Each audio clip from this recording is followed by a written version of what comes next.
Imagine for a moment that you are alone in a quiet room at midnight. The world outside has fallen into stillness. No traffic, no footsteps, not even the faint hum of conversation drifting from another home. It is only you, the silence, and something far more intimate, the steady stream of your thoughts. You hear them without hearing, voices without sound, a private narration that never truly stops. A memory surfaces, perhaps of something you said earlier today, and then another arrives unbidden, an old image from years ago. These memories whisper like forgotten echoes, but if you listen closely, you realize something strange. They are not as solid as they appear. They feel real, yet they shift in color, tone, and detail every time you call upon them. Already in this stillness, a question rises. How much do we really know about the mind that spins these constant threads of thought, memory, and identity? The truth is both unsettling and mesmerizing. The human mind is the most familiar companion you will ever have. It has been with you since the moment you were born and will remain until your final breath. Every laugh, every sorrow, every decision you've made has passed through its gates. And yet, despite this intimacy, the mind is also the most mysterious entity in your life. You live inside it, yet you cannot step outside of it to see it clearly. You trust it, yet it deceives you. You call it yours, yet it shapes you in ways you never agreed to.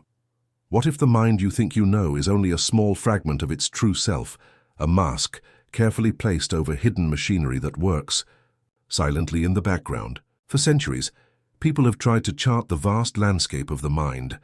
Philosophers in ancient Greece imagined the soul as a charioteer guiding two wild horses, reason and passion, struggling for control. Mystics in India compared the mind to a restless monkey, leaping endlessly from branch to branch. In the age of science, the brain became a machine to be studied, with electrical impulses and chemical messengers replacing myths and metaphors. And yet, despite all this effort, much remains untold. What has been revealed is extraordinary, but what has been concealed may be even greater. The story of the human mind is not a neat, completed map. It is more like a labyrinth, corridors, folding into one another, doors opening to unexpected chambers, mirrors reflecting back distorted images of the traveler who dares to walk within. The introduction you are hearing now is an invitation, not just to learn, but to journey. It is an invitation to walk through those dark corridors, lantern in hand, and see what has always been hidden in plain sight. Over the course of this exploration, you will encounter truths about the human mind that are rarely spoken, ideas that blur the line between psychology, philosophy, and mystery. Some of these truths will be unsettling. Others will feel strangely comforting. All of them will leave you questioning the certainty with which you once thought you understood yourself. Ask yourself, when was the last time you considered how thoughts form? Do they belong to you, or do they simply appear like sparks in the dark, uninvited but undeniable? Where does a memory truly live? And why does it sometimes fade, twist, or even vanish? How often do your choices feel free, when in fact invisible forces, biases, emotions, unseen pressures shape the path before you? And what about time itself, that most relentless companion? Why does it race when you are happy, yet crawl when you are bored or afraid? These are not abstract questions. They are the very fabric of your lived experience. And yet, most people move through life without ever pausing to ask them. The mind is not a solid object like a stone or a book. It is fluid, shifting, alive. It is the silent architect of everything you perceive. It builds the world you see through your eyes, the meanings you attach to words, the colors of emotion that wash over you in moments of joy or despair. But here is the first great secret. What you call reality is, in part, a carefully constructed illusion. Your mind edits, selects, and sometimes even invents, presenting you with a version of the world that feels whole but is in truth incomplete. You do not see all that is there. You do not remember all that happened. You do not control all that you decide. And yet you feel as though you do. That feeling, familiar, comfortable, reassuring, is one of the greatest illusions of all. This is not meant to frighten you, though it may unsettle you. Instead, it is meant to open a door. If reality is not what it seems, if the mind is not as straightforward as you once thought, then perhaps life itself is far more mysterious and far more wondrous than you realized. To step into that awareness is to step into a different way of seeing, not as someone who takes their thoughts and perceptions for granted, but as someone who dares to peer behind the curtain. Tonight, as you settle into this story, you will be guided through 15 chapters, 15 lantern-lit passages into the hidden architecture of the human mind. Each section will reveal a truth, a mystery, or an illusion. Some will draw you inward, forcing you to question who you are when no one is looking. Others will cast your gaze outward, showing how society, culture, and unseen forces mold the way you think, often without your consent. Together, these chapters will form a portrait, not of the mind you think you know, but of the mind you were, never told about. The pace will be gentle, unhurried, like a soft tide moving in and out. You are not here to race to an answer. You are here to wander, to listen, to feel the weight of each revelation settle like dust in a forgotten room. Along the way, rhetorical questions will linger in the air like candle smoke, inviting you not just to absorb, but to reflect. At times, you may even feel that the story is speaking directly to you, as if the mind itself, your own mind, were whispering truths it had hidden until now. And so the journey begins. In a moment, you will step into the first chamber of this labyrinth, where the mind will reveal itself not as a servant of your will, but as a silent architect working in the shadows. What you will discover is both ordinary and extraordinary, both familiar and utterly strange. By the time you emerge, you may find that the world has not changed at all, yet your way of seeing it has transformed entirely. This is the mystery of the human mind. This is what you were never told, until now. When we speak of the human mind, most people imagine a loud and constant chatter, the voice inside their head that comments on everything, the conscious stream that shapes decisions, plans, and conversations. It is the part of the self that feels in control, the narrator of daily life. But what if this voice is not the true master? What if it is only the tip of an iceberg, the faint echo of something far larger and more powerful that moves quietly beneath the surface? This is where our journey begins, with the silent architect, the unseen builder of thoughts, choices, and feelings. The mind is not just the words you hear in your head. It is the vast silent machinery that operates before words ever form. Most of what your mind does, it does without ever consulting you. Right now, as you sit and listen to this narration, your heart beats steadily. Your lungs draw air and your eyes blink without needing permission. Yet even beyond the body, deeper into the realm of thought itself, the unconscious is at work. Consider the way a face looks instantly familiar, even before you remember a name, or the way your hand recoils from a hot surface before you've had the chance to think about it. These are not accidents. They are silent calculations, ancient responses embedded in the architecture of your mind. For every conscious thought you hold, there are countless silent ones building, shaping, and directing you without fanfare. Scientists have compared consciousness to the light of a small torch in a vast, dark cathedral. The torch illuminates only a tiny portion of the space at any given time, yet you walk with the assumption that the whole building is bathed in clarity. The reality is much stranger. You see only fragments, while the rest of the cathedral, the towering arches, the hidden staircases, the rooms beyond reach, remains cloaked in darkness. And it is in that darkness that most of your mind resides. Beneath awareness, billions of signals move across neurons, arranging themselves into patterns that give rise to your next thought, your next memory, your next action.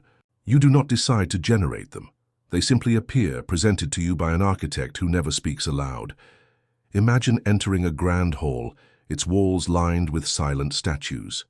You think you are the sculptor who has carved them, but in truth, you are only the visitor. The statues, your impulses, your intuitions, your emotions, were shaped long before you arrived, and all you can do is walk among them, marvel at them, or pretend they belong entirely to you. That is the experience of the unconscious. It works invisibly, presenting its results to consciousness as though they were your own creations. A song lyric pops into your head. A solution to a problem arrives in a dream. A sudden unease washes over you when entering a room. You feel as though these things came from nowhere, but they came from somewhere. The silent chambers of your mind where the architect has been working tirelessly. This truth is both humbling and unsettling. People like to believe they are in control, that their conscious self is the captain, steering the ship. And yet, studies reveal otherwise. In experiments, participants often make decisions several seconds before their conscious mind chooses. Brain scans can detect the flicker of an intention even before the person becomes aware of wanting to act. Think of that for a moment. The architect is already laying the bricks of your next choice, while you, the conscious narrator, arrive late to the construction site, claiming credit for a building you did not design. The mind guards its silence. Well, it does not advertise the countless calculations it performs each moment. When you reach for a glass of water, you feel only the smoothness of the gesture, not the dozens of muscle adjustments required to keep the glass steady. When you speak, you are aware of the sentence forming, not of the invisible grammar rules being followed with precision. When you drive a familiar road, you can drift into daydreams, while your hands and feet continue their coordinated dance. The architect is at work in these moments, ensuring that life flows even when consciousness steps aside. But this silence carries with it a sense of mystery, perhaps even unease. If the architect can shape thoughts and actions without your permission, what else might it be doing behind the curtain? Could it be planting seeds of desire, fear, or judgment long before you notice them? Consider the first impressions you form when meeting someone. Within a fraction of a second, you may feel trust, dislike, curiosity, or suspicion.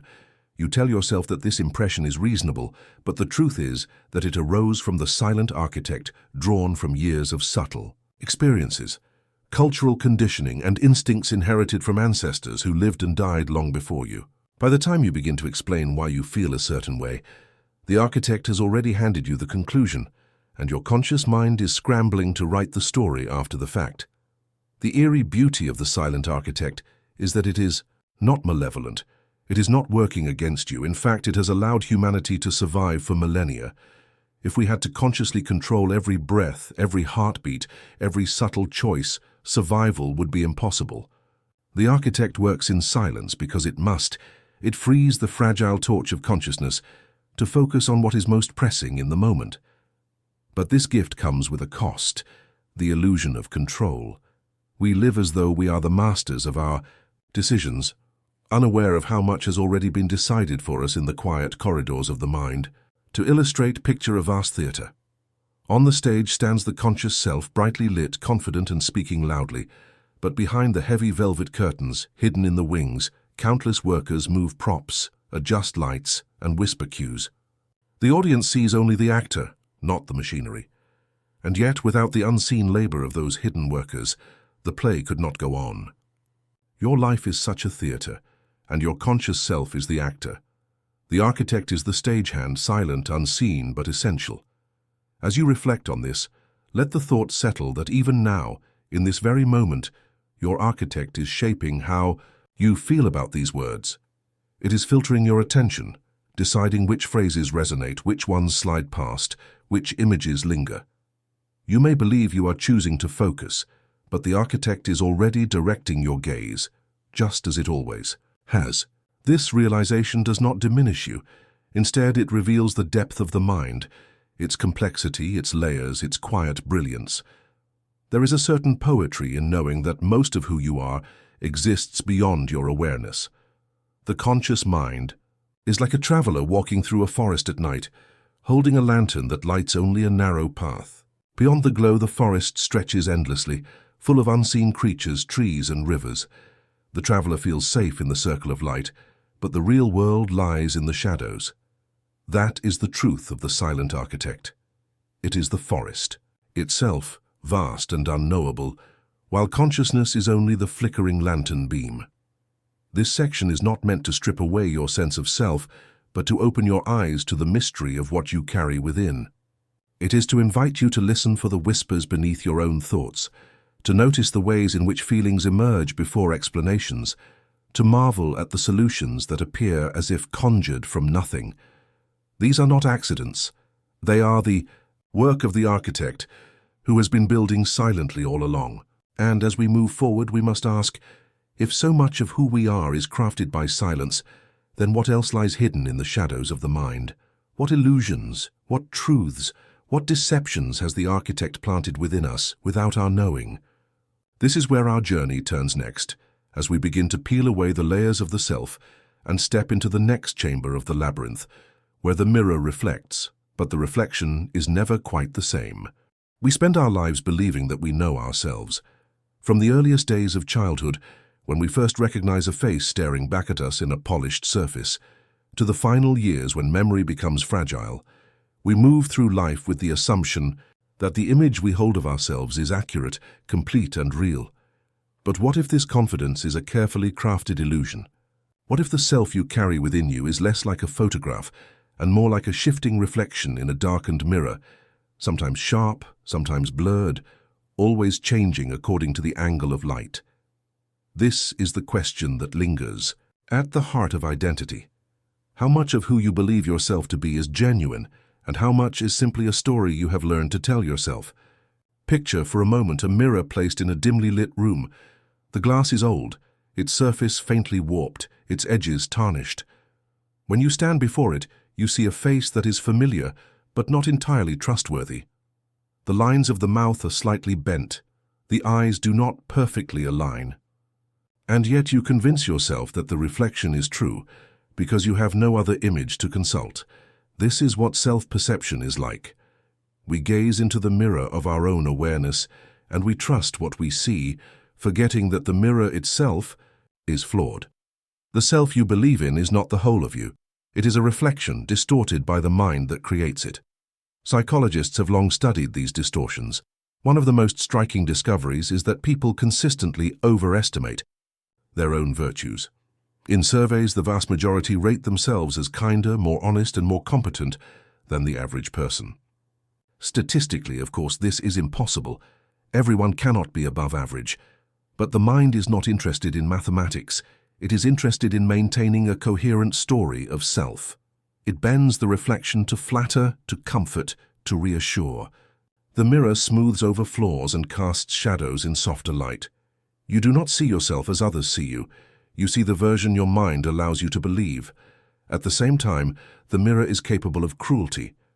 Just as it can magnify virtues, it can also exaggerate flaws. Many people live under the weight of harsh self-criticism, convinced they are less intelligent, less worthy, or less capable than those around them. This, too, is an illusion, another distortion of the glass. The same mechanism that shields some people with inflated self-views can trap others in prisons of doubt and shame. In either case, the result is the same. The reflection is untrustworthy. The mirror tells a story, but it is not necessarily the truth. Consider how fragile identity can be under changing circumstances. A person who is gentle in one environment may become aggressive in another.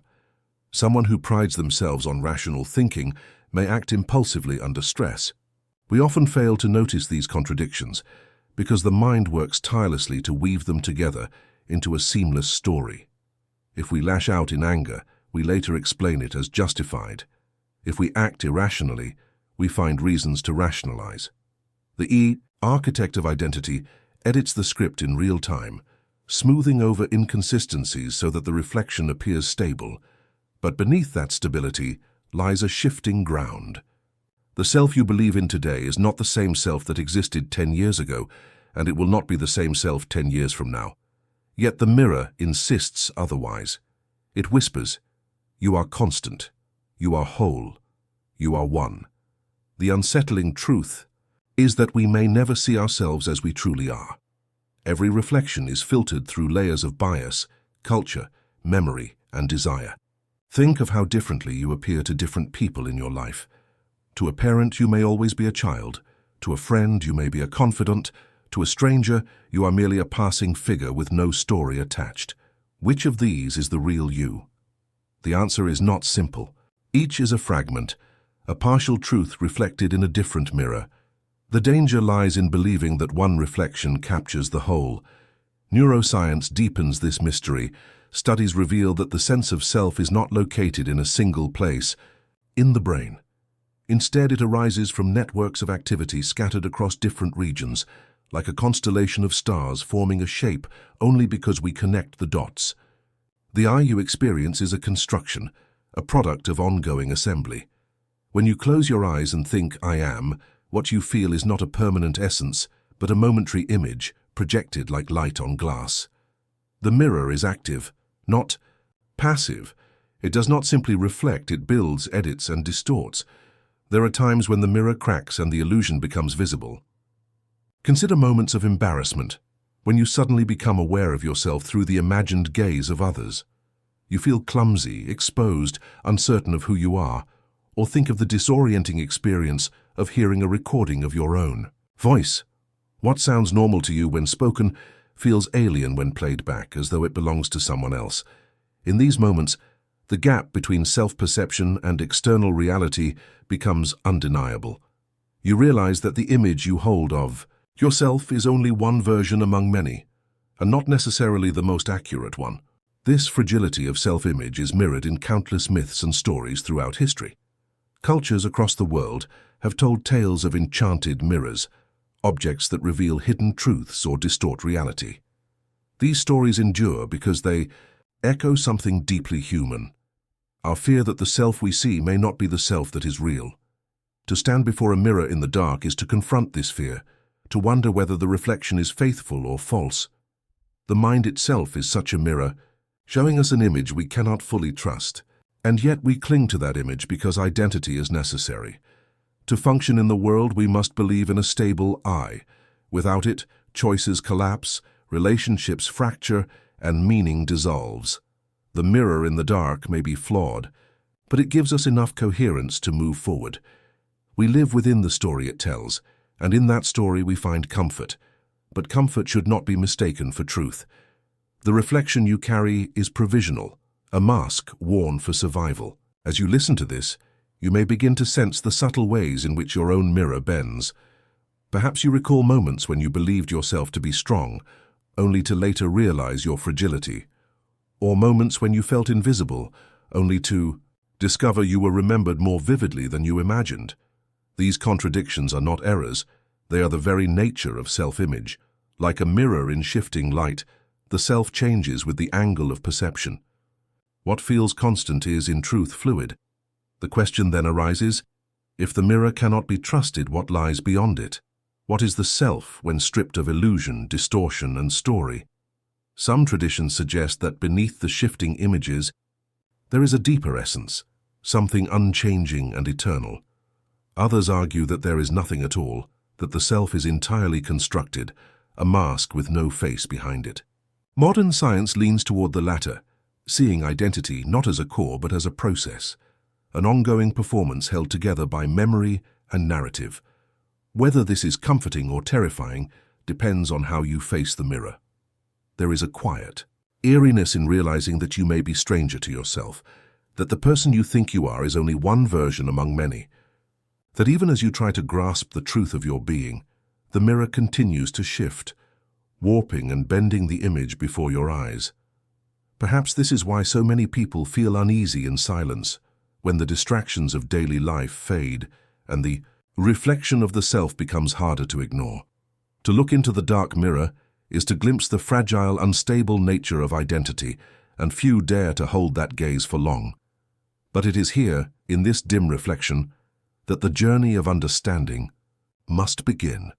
For only by acknowledging the distortions of self-image can we begin to question the deeper illusions of memory, perception, and reality. The mirror in the dark is not a final truth, but a doorway. Beyond it lies a labyrinth of shadows and echoes, where even memory itself cannot be trusted. Before we step through, take one last look into the glass. Notice how the reflection shifts with your gaze, how it changes depending on what you expect to see. Remember this feeling, for it will return again and again, as the silent architect guides us deeper into the mysteries of the mind. We like to believe that memory is reliable, that it is the faithful keeper of our lives, storing moments in neat rows like books upon a shelf. We imagine that when we reach for one of those books, we open it to find the story preserved exactly as it happened, word for word, scene for scene, untouched by time. But this is not what memory is. Memory is not a recording, not a photograph, not a frozen reel of film waiting to be replayed. Memory is a reconstruction. Each time we remember, we do not take the book from the shelf, we rewrite it. We fill in missing lines, adjust details, and change characters without realizing it. And the more often we revisit a memory, the more altered it becomes. Memory is a fragile thread, woven again and again, each time fraying just a little further. Think of your earliest recollections. Perhaps you see yourself standing in a childhood room, toys scattered across the floor, a window glowing with afternoon light. Perhaps you recall the sound of your mother's voice or the smell of food drifting from a kitchen. These images feel real. You can picture them.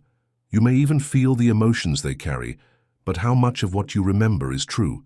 Studies show that many early childhood memories are, in fact, reconstructions created from family stories, photographs, or the repetition of certain anecdotes. You think you remember standing in that room, but what you hold may be an image assembled from fragments, a story told so often that it became your own. The thread is fragile because it was never whole to begin with. The fragility of memory is most visible in how easily it can be altered. Psychologists have demonstrated that by suggesting false details, they can lead people to form memories of events that never happened. A researcher might ask, "Do you remember being lost in a shopping mall as a child?"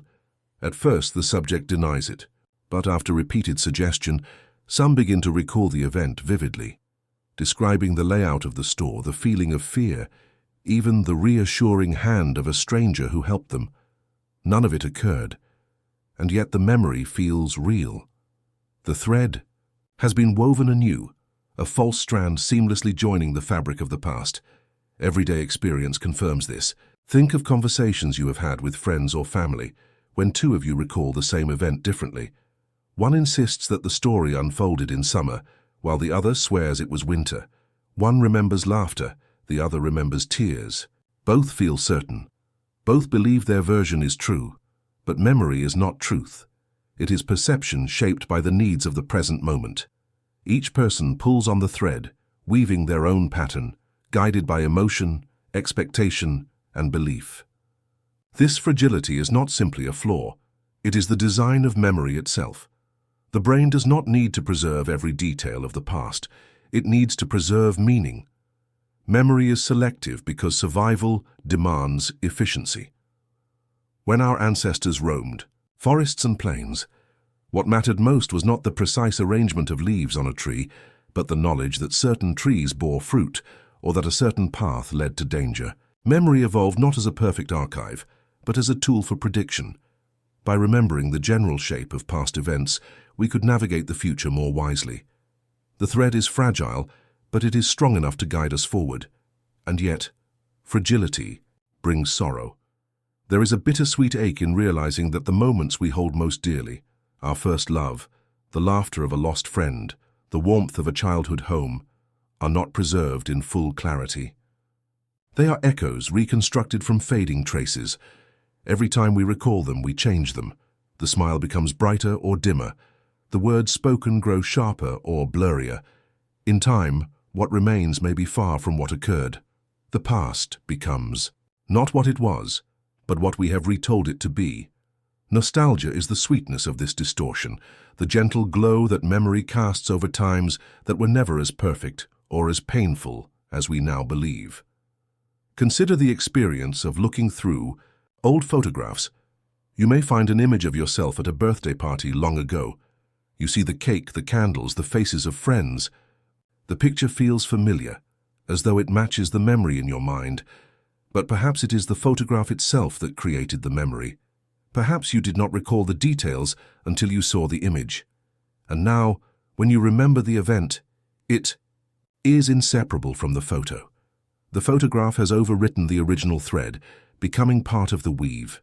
Memory and artifact fuse together, inseparable. This weaving process continues throughout our lives. Each time we share a story, we are not simply reporting the past, we are reshaping it.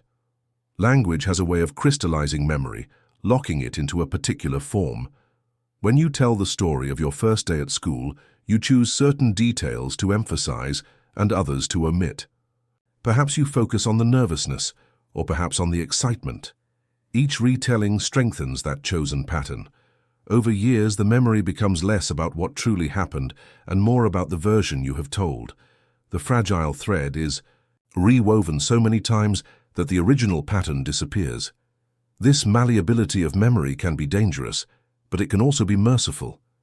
There are moments too painful to carry in full clarity, wounds that might overwhelm if remembered without distortion. The mind softens them, blurs their edges, reshapes their meaning. Time heals not because the past disappears, but because memory changes. A tragedy that once burned brightly may, over years, fade into something less raw, less sharp. The thread frays, but in fraying it also spares us. Memory protects even as it deceives, and yet there are times when we long for sharper recall. We wish we could step back into a moment exactly as it was, to hear a voice as it once sounded, to feel an embrace as it once felt. Technology tempts us with this possibility. Recordings, journals, digital archives, but even these cannot restore the living moment. A recording may capture sound, but not the full atmosphere. A journal may preserve words, but not the exact emotion that gave rise to them. The moment itself is gone, and what we hold is but a shadow. The thread cannot be rewoven without loss. There is an eerie side to memory's fragility as well. In rare conditions, such as certain neurological illnesses, the threads of memory unravel dramatically. People may lose the ability to form new memories trapped in an eternal present. Others may recall vivid experiences that never occurred, convinced of their reality.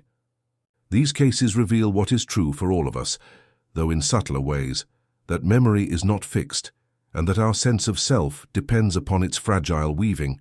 Who are we, if not the sum of what we remember? And what happens when that sum is unstable, shifting or false? Perhaps this is why memory feels sacred. We treat it with reverence as though it were a treasure chest of the self. We keep diaries, photographs, heirlooms, all in the hope of preserving what time threatens to erode. We know the thread is fragile, and so we seek to reinforce it with objects and rituals. But even then, memory remains elusive. A song can transport us instantly to a moment decades past, awakening emotions long dormant. And yet the very next day, the same song may fail to evoke the same clarity. The thread flickers, appearing and vanishing without warning. There is beauty in this fragility. It reminds us that the past is not fixed, but living, reshaped by who we are now. Each recall is a conversation between the person we were and the person we have become. In that dialogue, memory changes just as we do. The bittersweet tone of remembrance arises from this dual truth, that what we recall is not exactly what happened, but also not wholly false. Memory is both truth and invention, woven together into a single strand. As we move deeper into the mysteries of the mind, memory stands as a fragile threshold. It links us to what has been, even as it reshapes it. It comforts and deceives, heals, and distorts. To follow its thread is to wander into a realm where truth and fiction blur, where the past is never as stable as we believe, and from here the path leads naturally to the next mystery, perception itself. For if memory is reconstructed, each time we recall it, then what of the present moment? What of the world we think we see right now? If even the past cannot be trusted, how can we trust the present? The fragile thread of memory does not end. It frays, unravels, and reweaves, guiding us toward deeper questions. It leaves us nostalgic, bittersweet, uncertain, and curious. What we carry from yesterday is only a shadow, a reconstruction, a story told by the mind.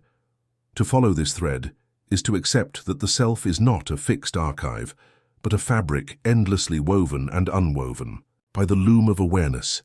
And so we step forward, holding the fragile thread gently in our hands, knowing that with every touch it changes. The world feels whole when we look at it. We open our eyes and the scene spreads before us. A room, a street, a landscape. It feels complete, seamless, without gaps. We believe we are perceiving everything there is to perceive, that our senses give us direct access to reality. Yet this is an illusion. What we see, what we hear, what we feel, these are not raw reality but filtered versions, carefully selected by the brain. Much of what exists never reaches us. Much of what surrounds us remains invisible, inaudible, unnoticed. Perception is not a window, but a narrow slit through which the vastness of the world is reduced to something we can manage. The truth is, simple and unsettling, there is always more than we can see. Consider the act of vision itself. The eye is often described as a camera, taking in light and transmitting it to the brain. But unlike a camera, the eye does not record the world in full. At the center of the retina lies a blind spot, where the optic nerve connects and no photoreceptors exist. In that place, we are blind. Yet we never notice. The brain fills in the gap, stitching together surrounding details so smoothly that the absence disappears. We move through life unaware that part of our vision is fabricated. This small blind spot is more than an optical trick. It is a metaphor for perception as a whole. Wherever we look, something is missing. Wherever we think we see clearly, there are gaps invisibly covered by the mind. And vision is only one channel. Hearing, too, is selective. The world is filled with vibrations, countless frequencies vibrating at once. Yet the ear captures only a narrow band, discarding what lies beyond. Dogs hear higher tones than we can. Elephants feel deep rumbles through the ground. Bats navigate by echoes we cannot sense. To each species, the world sounds different because perception is tuned to survival, not to completeness. We imagine silence when no human sound is present, but silence does not exist. There are always waves moving through the air, signals beyond our reach, a world alive with voices we will never hear. The same is true of touch, taste, and smell. The skin is dotted with receptors, but they are unevenly spread. A fingertip feels the faintest grain, while the back perceives almost nothing. The tongue recognizes sweet, sour, salty, bitter, umami, but countless other chemical traces pass by unnoticed. The nose, sensitive yet limited, detects only fragments of the molecular symphony drifting around us. A dog walking beside us lives in another universe entirely, a world mapped by sense we cannot begin to imagine. Every sense is a gate, opening, a little closing far more. And behind the closed gates lies a reality we do not see. The brain, faced with this overwhelming flood of input, does something extraordinary. It reduces, edits, ignores. From the fire hose of sensation, it constructs a picture small enough for us to hold. Perception is not reality itself, but reality compressed into meaning. The shifting patterns of light become objects. The vibrations of air become voices. The electric storms of neurons become the feeling of now. But in this construction, so much is lost. The details are stripped away, the vastness narrowed. What remains is useful, but it is not the whole. To live is to forget how much we are missing. Day after day, we walk through rooms and streets convinced that what we see is all there is, yet the brain edits constantly. It chooses which details matter and which do not. When we search for a friend in a crowd, we see their face vividly while the rest fades into background. When we read a book, we no longer notice the chair beneath us. Attention itself is a spotlight, shining on a few things while leaving the rest in darkness. Entire realities slip past because we are not looking for them. This selectivity is necessary. Without it, life would be unbearable. Imagine if you noticed every flicker of light, every hum of electricity, every scratch of fabric on skin. The flood would drown you. To survive, the brain must choose. But this choice, though protective, also blinds. We become prisoners of what our minds deem important. What is not selected is invisible. What is invisible becomes non-existent. The world you inhabit each day is not the world, but a version built by attention's hand. Perhaps you have experienced moments when the veil slips. You walk the same street you have walked 100 times, but one day you notice the texture of the bricks, the intricate veins on a leaf, the faint hum of a street lamp. Suddenly, the world feels richer, stranger, more alive. These are not new details. They were always there, but perception had ignored them.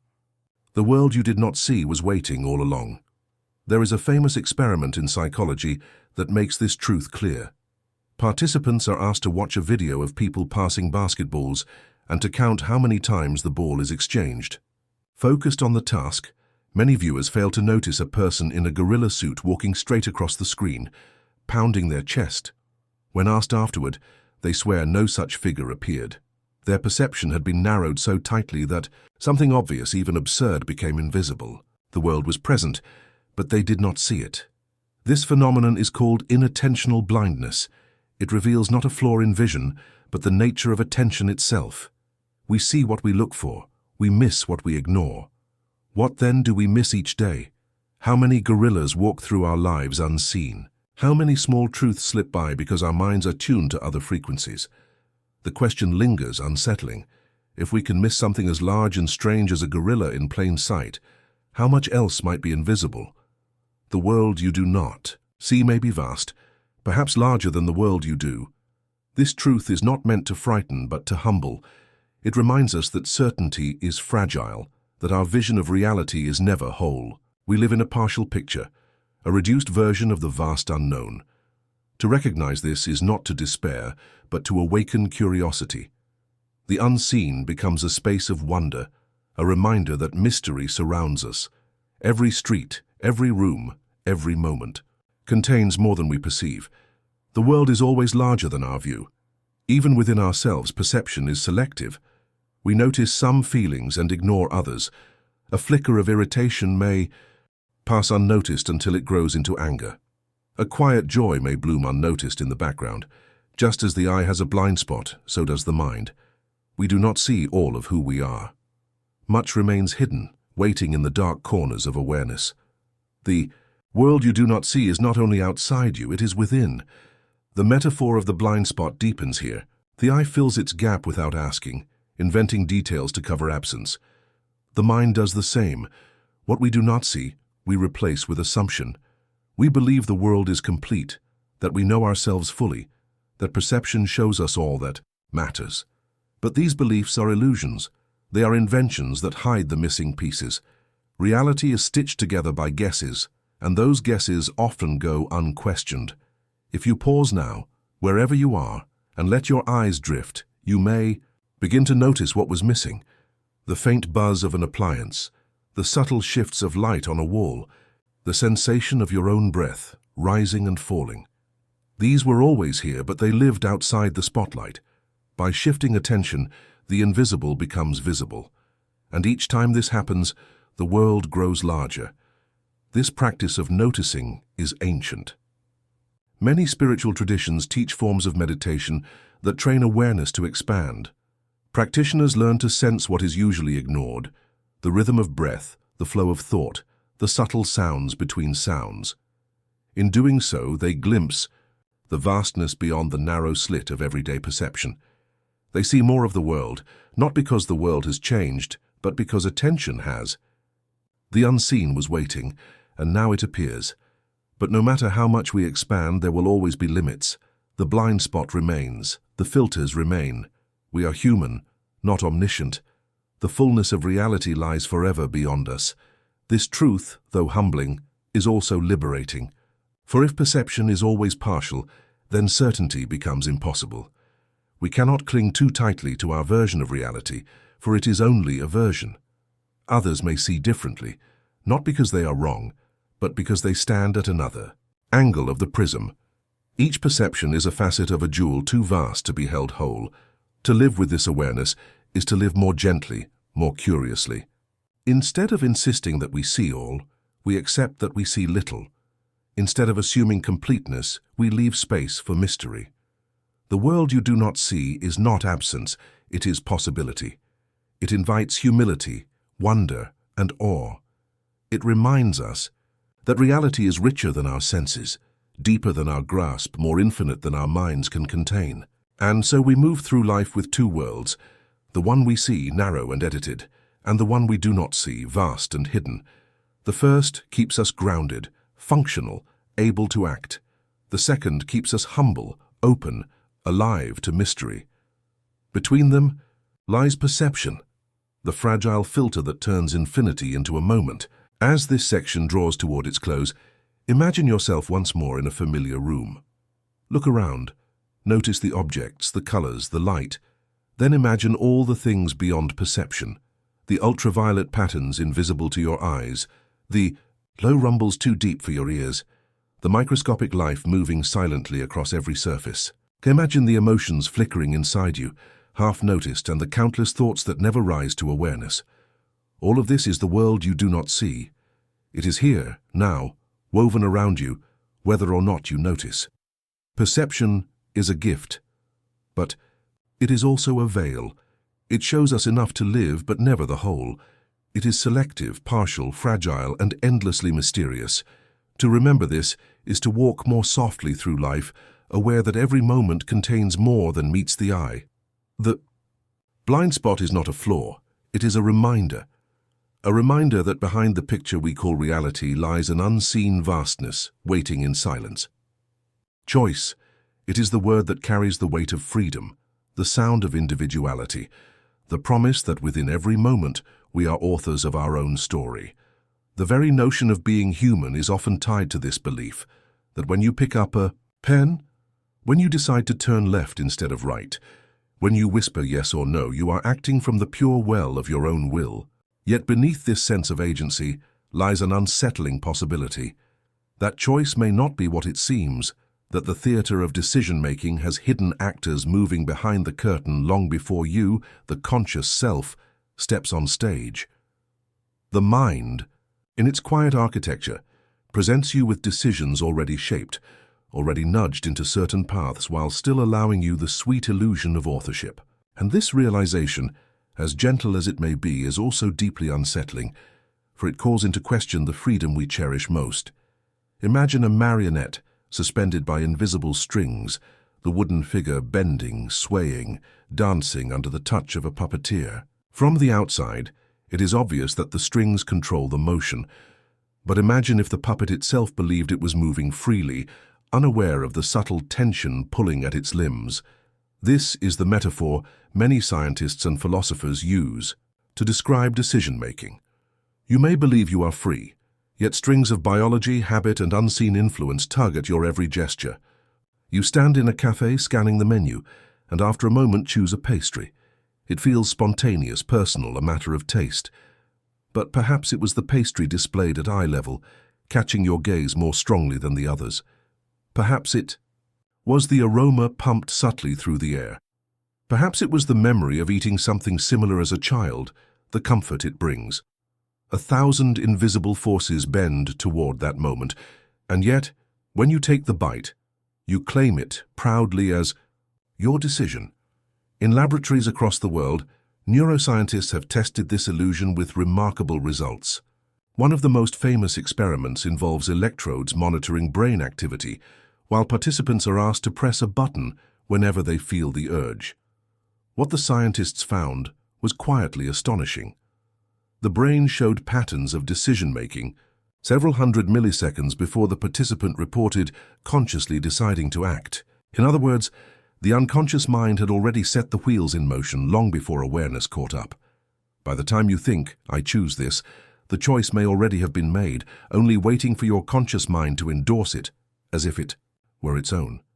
The experiment is simple, almost mundane in its setup, but its implications ripple into philosophy itself. If awareness comes after the fact, how much of free will is real and how much is illusion? Of course, it is not only the laboratory that reveals this hidden guidance. Everyday life is filled with invisible nudges, often designed with precision. Marketers know the placement of products in a store can guide purchasing behavior more than price or preference. Politicians know that the framing of a question can shape the way voters respond. A glass can be described as half empty or half full, and although the liquid is the same, your perception of it changes. The very structure of language, the metaphors you inherit, tilt your mind towards certain conclusions. Even the colors on their sign, the music in a restaurant, the smile of a stranger carry weight in shaping what you think you freely chose. And yet, the most fascinating part is not that external forces guide us. It is that the internal self joins in the game, weaving stories to preserve the illusion. Psychologists call it confabulation, the mind's habit of inventing explanations for choices, after they've already been made. Ask someone why they picked a certain shirt, and they may say, "I liked the color," or "It looked more comfortable." But hidden beneath their explanation may be subtler causes. The shirt was closer to hand, the fabric reminded them of a memory they couldn't name, or even a subconscious attraction triggered by a fleeting image. The conscious self stitches together a narrative, not to deceive others, but to maintain the fragile sense of being in charge. We are, in many ways, storytellers of our own actions, explaining after the fact what was already decided beneath the surface. The tone of this realization is quietly eerie, but also strangely tender. To see yourself as a puppet guided by invisible strings is frightening, but it also reveals the depth of the human mind, its richness, its complexity, its capacity to weave entire realities without needing your permission. You are not less for being shaped by these forces. You are more, a creature whose every gesture is the sum of biology, memory, culture, and circumstance. Yet still, the illusion of choice remains necessary, perhaps even merciful. For if you could see the full machinery at once, the firing of neurons, the cascade of hormones, the influence of every memory, you might be paralyzed, unable to move at all. Choice, whether illusion or reality, is the story that allows life to flow forward without drowning in detail. Philosophers have wrestled with this paradox for centuries. Determinists argue that every action is the result of prior causes, stretching back infinitely, leaving no room for true freedom. Compatibilists counter that free will can still exist within this chain, defined not by absence of cause, but by alignment with one's desires, even if those desires are themselves caused. And then there are those who insist free will is simply an illusion we cannot afford to lose, for without it morality, responsibility, and meaning itself would dissolve. When you stand at a crossroads and feel the gravity of decision, it may not matter whether the choice is pure or preordained. The experience of choosing is enough to carry weight, to give shape to identity. But let us not forget the quieter corners where choice slips most easily from our grasp. Think of habits, those daily rituals that unfold with little thought. You wake, reach for your phone, brush your teeth, brew your coffee. Each act feels chosen, but the truth is that habits are loops formed deep in the brain, patterns triggered by cues and carried out almost automatically. Neuroscientists describe the basal ganglia, a structure at the core of the brain, as the keeper of habits, running scripts while the conscious mind is free to wander. In this way, much of life runs on autopilot, decisions made long before awareness arrives. You believe you are steering, but the wheel has already turned. And then there are biases, those subtle distortions that shape judgment without consent. Confirmation bias leads you to favor information that supports what you already believe. Availability bias makes dramatic memories feel more common than they are. Anchoring bias pulls your judgment toward the first number you hear, even if irrelevant. Each bias is like a lens-bending perception, altering the path of choice before you notice. And once again, when the final decision is made, you claim it proudly, never sensing the lenses through which it was shaped. Picture this in narrative form. A traveler walking through a forest at dusk, believing each step is their own. But the path beneath their feet, the slope of the land, the pull of gravity, the whisper of wind, all of it conspires to guide the journey. The traveler believes, I chose this way, but perhaps the way was already chosen, and their choice is only the shadow cast by deeper forces. This image lingers, leaving the listener with both unease and wonder. And yet, amid this unsettling revelation, there is also comfort. For while choice may be guided, shaped, even nudged by forces unseen, the story of choice still matters. To feel free is to experience life with vitality, to bear responsibility, to grow. Illusions can sustain, and sometimes illusions are necessary for survival. The marionette may never cut its strings, but perhaps the dance is no less beautiful for it. The freedom may not be absolute, but it is real enough to love, to strive, to create meaning. As the section draws to a close, the tone slows, softens, inviting the listener to rest in ambiguity. Is choice truly an illusion, or is it a form of freedom hidden within constraint? Perhaps both. Perhaps the truth lies not in absolutes, but in the quiet paradox of being human. We are guided by strings we cannot see, yet we move with grace, believing each motion our own. and in that belief lies the essence of experience.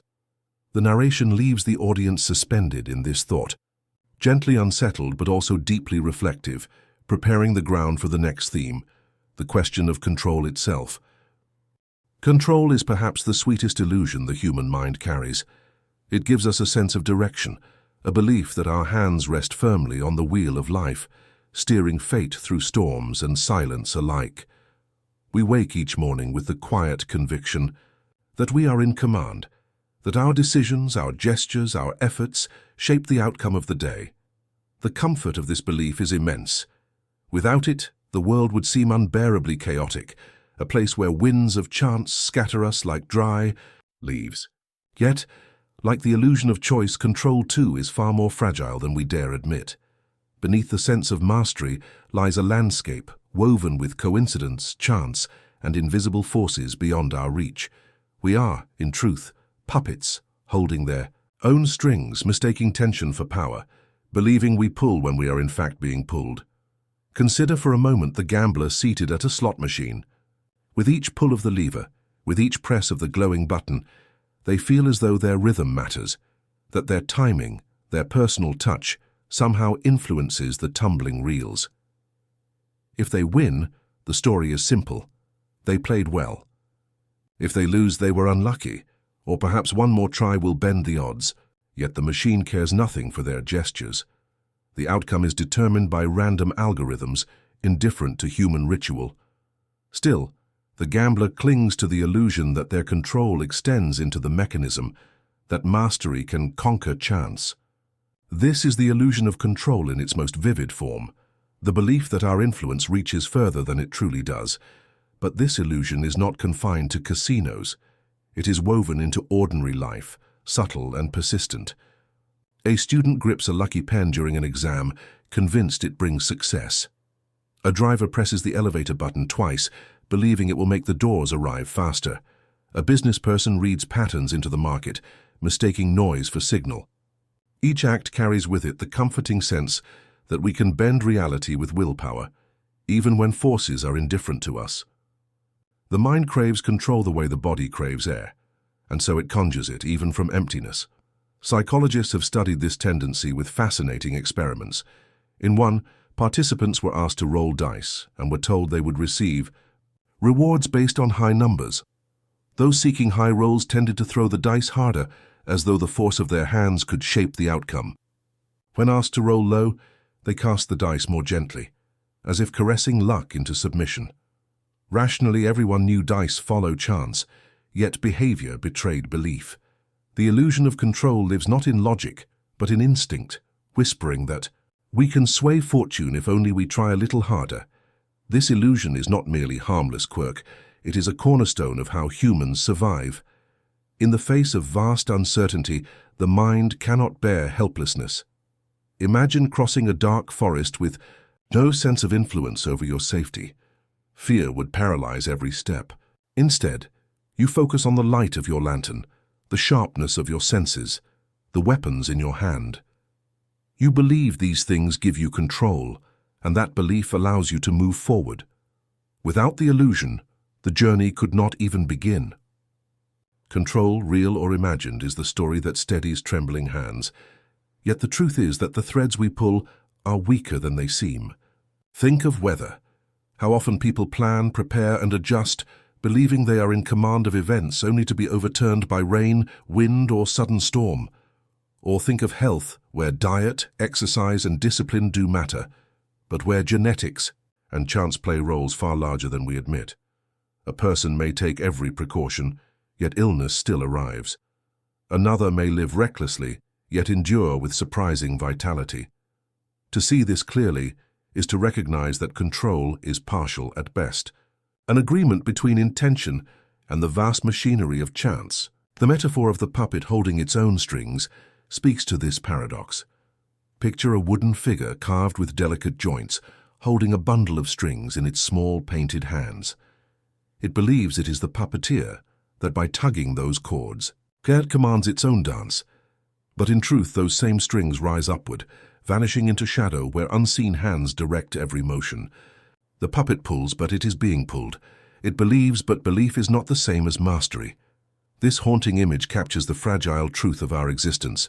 We may feel in control, but larger forces, biology, society, randomness, move us in ways we cannot escape. And still, this illusion is not without beauty.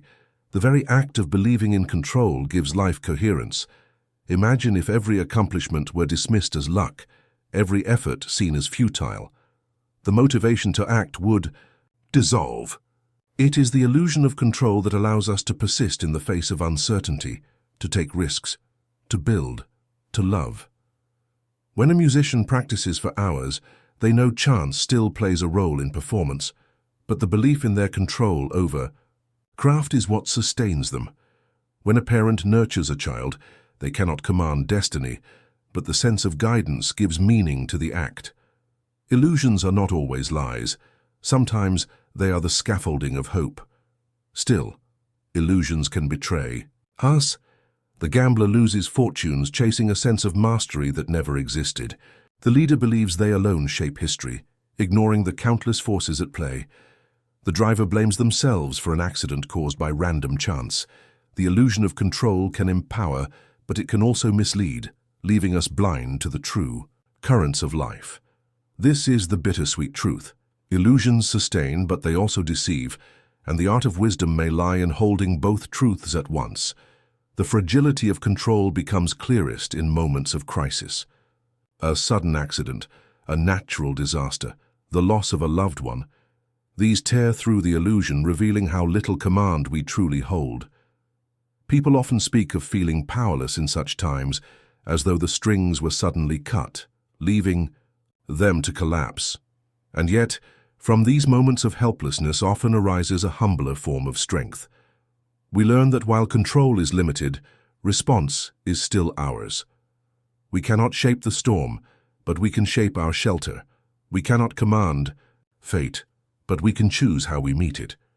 This subtle shift from control to response becomes the quiet resilience of the human spirit. Think also of the social realm, where control intertwines with others. People overestimate their influence not just on chance but on each other. We imagine we can control how others see us, shaping impressions with carefully chosen words or gestures. Yet perception is filtered through the minds of others, colored by their own experiences, biases, and moods. A smile intended as warmth may be read as mockery.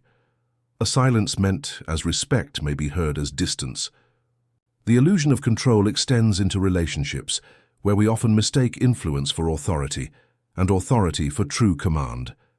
There is a quiet humility in recognizing this, to accept that we do not fully control how others think, how events unfold, or how life bends is not defeat but clarity. It frees us from the impossible burden of mastery. We are not omnipotent, nor must we be. Instead, we live in a dance of influence and surrender, where effort matters but never reigns supreme. The puppet may not hold its strings, but it still moves with grace, still performs with beauty, still participates in the story. Philosophers and mystics alike have wrestled with this illusion. Some urge surrender, arguing that peace comes from relinquishing the need for control and flowing with the currents of existence. Others defend the illusion, insisting that without it, society itself would crumble, for laws, responsibility, and effort all depend on the belief that our actions shape outcomes. Perhaps the deeper truth lies between control may be partial, fragile, but it is enough. The recognition of limits does not erase meaning, it sharpens it. Knowing we do not command the entire stage allows us to focus on the roles we do play, however small. And so, as this section closes, the narration softens, leaving the listener in quiet contemplation. The illusion of control, like the illusion of choice, is a fragile thread in the fabric of human experience. We are puppets who believe we pull our own strings, gamblers who think we bend the dice, wanderers who trust our lanterns will guide us through the dark. Control is not absolute, and perhaps it never was. Yet in believing we find the strength to act, the courage to hope, the will to continue. The dance may be guided by unseen hands, but still the dance is ours, and from this recognition the story turns outward, toward the greater forces of society and mind, the ways our illusions intertwine not only with ourselves, but with others. in the shared theatre of human existence. The crowd does not always shout. More often it whispers. Its voice is subtle, quiet, almost imperceptible, but its influence seeps into every corner of human thought. When people imagine themselves as independent beings, unique, original, self-directed, they often forget the shadows of the multitude that trail behind them. Even private beliefs, personal tastes, and quiet opinions are not born in isolation. They are shaped by the murmur of many voices, by norms carried invisibly in the air. The whisper of the crowd is one of the most powerful forces in human life, and yet it rarely announces itself directly. It is a current beneath the surface, pulling without resistance, carrying the mind along without the need for chains. To understand this whisper, imagine standing in a room filled with strangers. The conversation is hushed, the air tense with unspoken rules. You are unsure of where to stand, how to speak, how to behave. So you look around. You watch the others, how they move, how they position themselves, what tone of voice they use, and you adjust. Without realizing it, you mimic posture, language, even emotion. This instinct is not weakness but survival. From the earliest days of human tribes, fitting in meant safety. To stand too far apart meant risk. The predators outside the fire were real, and so were the dangers of exclusion. Even now, in a world of cities rather than forests, the whisper of the crowd works in the same way, guiding, nudging, shaping, ensuring the individual bends enough to belong. Psychologists have captured this in famous experiments. Solomon Asch, in the 1950s, placed participants in groups where everyone but one was secretly an actor. The group was shown simple lines of different lengths and asked which matched. The answer was obvious, visible to any eye. Yet when the group gave the wrong answer, most participants followed, denying their own perception rather than break from the majority. They did not shout their conformity. They whispered it, quietly folding themselves into the shape of the crowd. This is the haunting truth. The mind would rather be wrong together than right alone. Conformity, though, is not always conscious. It seeps into gestures, fashions, ways of speaking, even moral judgments. A laugh spreads across a theatre, and soon you laugh too, whether or not you found the joke amusing. A style catches fire in one city, and within months it appears on distant streets, carried not by necessity but by imitation. We are creatures of reflection, holding up mirrors to each other without end. The whisper of the crowd is not always oppressive. It can also be comforting, a reminder that we are not alone, that we belong to something greater than ourselves. Yet beneath that comfort lies a quiet unease. If the crowd can shape our laughter, what else can it shape? The idea of social proof deepens this mystery. When uncertain, the mind looks outward. If others are doing it, we assume it must be right. A restaurant filled with people seems safer than one empty. A product with endless reviews feels more trustworthy than one unknown. Even in matters of morality, humans lean on numbers. If everyone around me accepts this, perhaps I should too. This reliance is not irrational.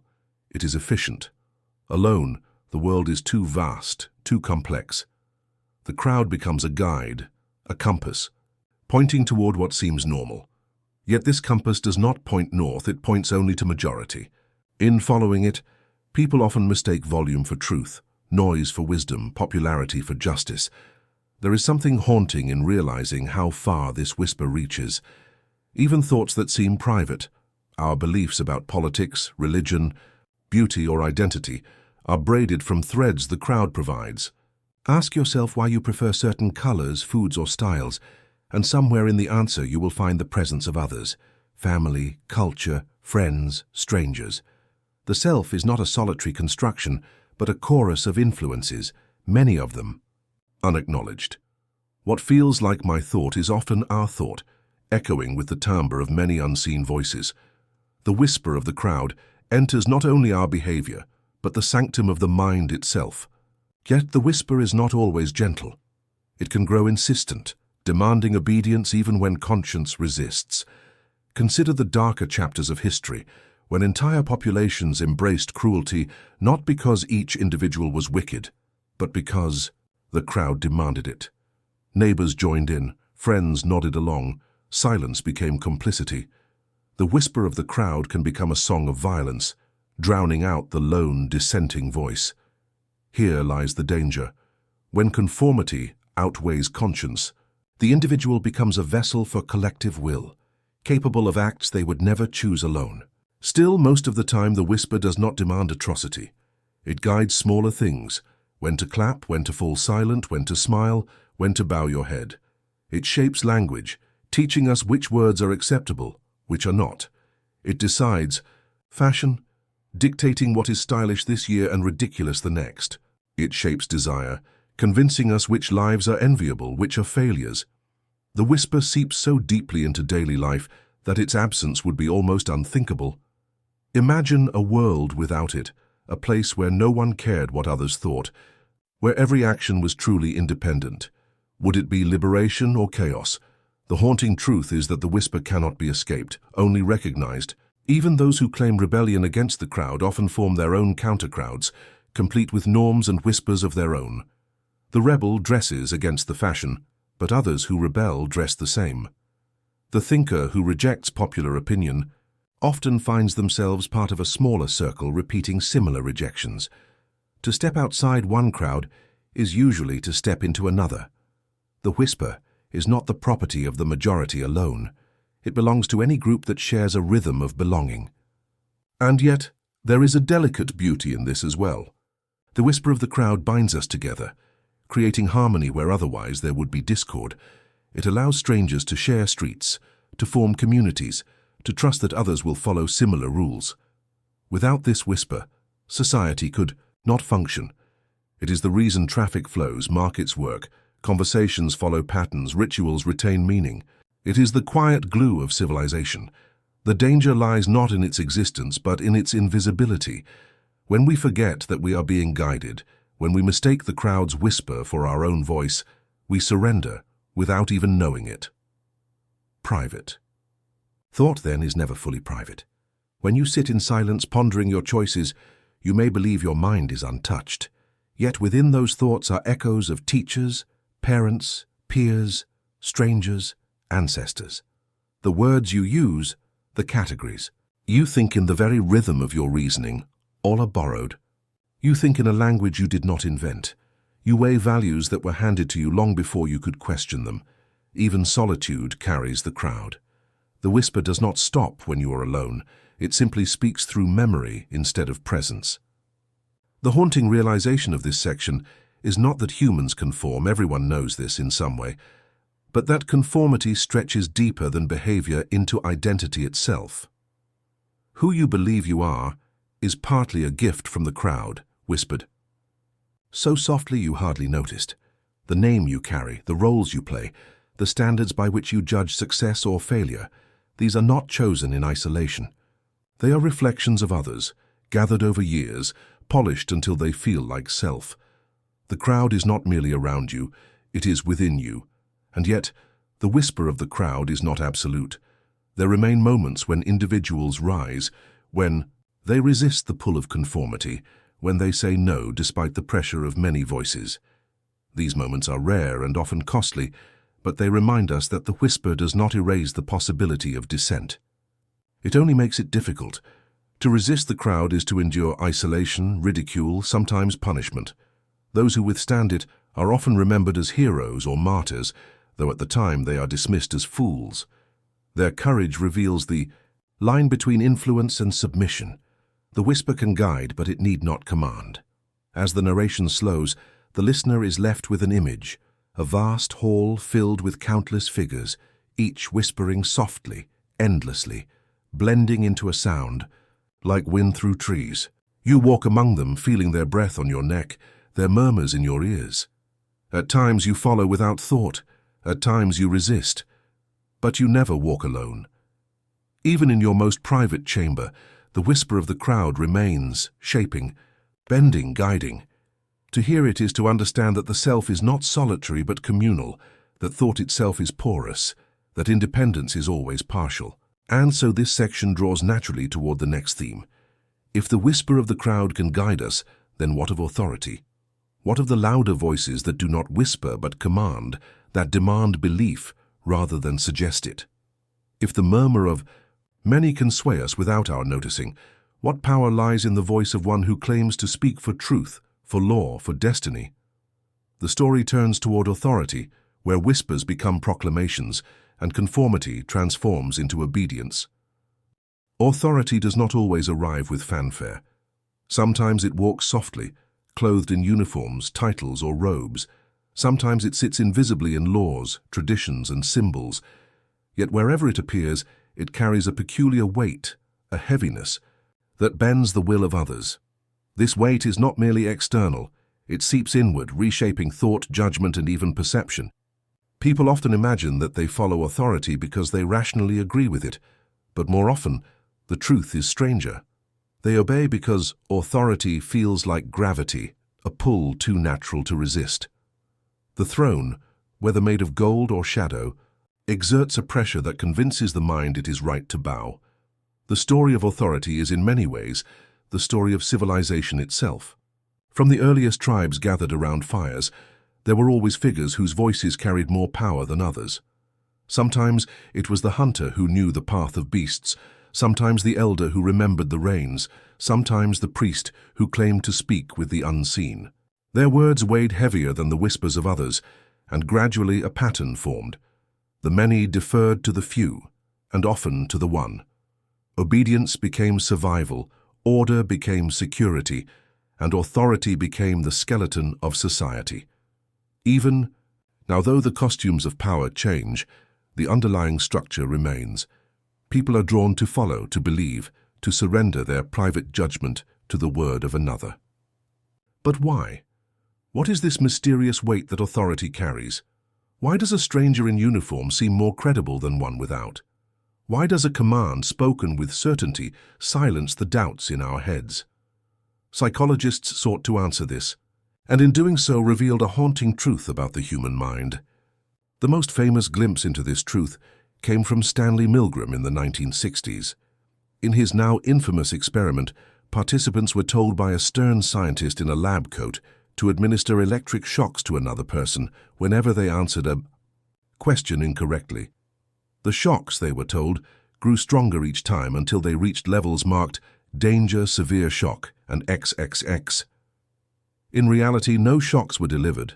The other person was an actor, yet the participants did not know this. What is chilling is that the majority continued to obey, pressing the switches as instructed, even when the actor screamed, begged, or fell silent as though unconscious. They hesitated, they sweated, they trembled, but they obeyed. The authority of the man in the white coat outweighed their personal conscience, as though his voice tilted the balance of morality itself. This experiment shattered illusions. People like to believe they would resist, that they would stand firm against cruelty if ordered to commit it. Yet the data suggested otherwise. Ordinary individuals, when placed under the weight of authority, surrendered their will with unsettling ease. They did not see themselves as cruel, they saw themselves as just following instructions. Authority does not only command obedience, it cloaks obedience with justification, making it feel necessary, even righteous. The power of authority extends beyond actions into perception itself. When an authoritative voice declares something true, the mind bends toward it. Consider the placebo effect in medicine. When a doctor, wearing the authority of training and title, gives a patient a sugar pill but declares it powerful, the patient often feels genuine relief. Pain subsides, symptoms diminish, healing seems to occur. The belief in authority reshapes reality. This is not mere imagination. Physiological changes can be measured. The brain's chemistry responds not to the pill, but to the authority behind it. The throne of shadow has weight enough to bend the body. Authority also molds the collective. A ruler's decree, a judge's sentence, a priest's blessing, each becomes more than an opinion. It becomes a standard, a definition of truth accepted by many. In medieval times, kings claimed divine right, insisting their authority flowed directly from heaven. Few dared question, not because all believed, but because the weight of belief itself was crushing. To resist was not only rebellion against the king, but against the order of the world. Authority's weight is heaviest when it fuses with belief, when obedience feels not merely practical, but sacred. Metaphors of thrones built from shadow capture this paradox well. Authority is often intangible. It is not the man, the robe, the crown, or the office alone. It is the invisible agreement that these symbols matter, that they carry force. A police officer's badge by itself is only metal, but when society agrees that it represents law, it becomes heavy, enough to still protest, to direct traffic, to command silence. The throne exists only because many believe in it, yet that shared belief hardens into something that feels immovable. To disobey it feels like standing against the weight of the earth itself. Yet authority is not always sinister. Without it, chaos would prevail. Teachers guide students, doctors guide patients, leaders coordinate vast societies. Authority can bring order, stability, and safety. The haunting truth is that the same mechanism that allows people to trust and follow in times of need is the one that allows them to obey in times of horror. The line between wise guidance and blind obedience is razor-thin, and the weight of authority makes it difficult to tell the difference. One of the strangest powers of authority is its ability to make disobedience feel unnatural. Even when the order is clearly wrong, even when every private instinct resists, something inside hesitates before saying no. It is as if the human mind is wired to assume that defiance is dangerous, that refusing authority threatens the self. Sometimes this is practical. Defying rulers can lead to punishment, but sometimes the reaction is deeper, almost instinctual.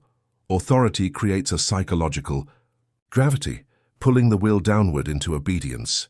To step outside it feels not only risky but alien, like breaking a fundamental rule of existence. Stories throughout history echo this pattern. Soldiers march into battles they do not believe in because an officer's command outweighs their doubts. Citizens obey laws they know are unjust because the state's decree feels unchallengeable. Workers follow policies they privately find absurd because the authority of an employer feels stronger than the logic of their own mind. In each case, the individual is not truly blind. They see the problem, but they act as though blinded, because the weight of authority tips the scales of choice. This weight can also corrupt authority itself. Those who hold power often feel it pressing on them, not as a burden, but as a privilege, a right to be obeyed. Authority intoxicates. The throne of shadow whispers to its occupant that their words are not mere words but truths, that their will is not mere preference but law.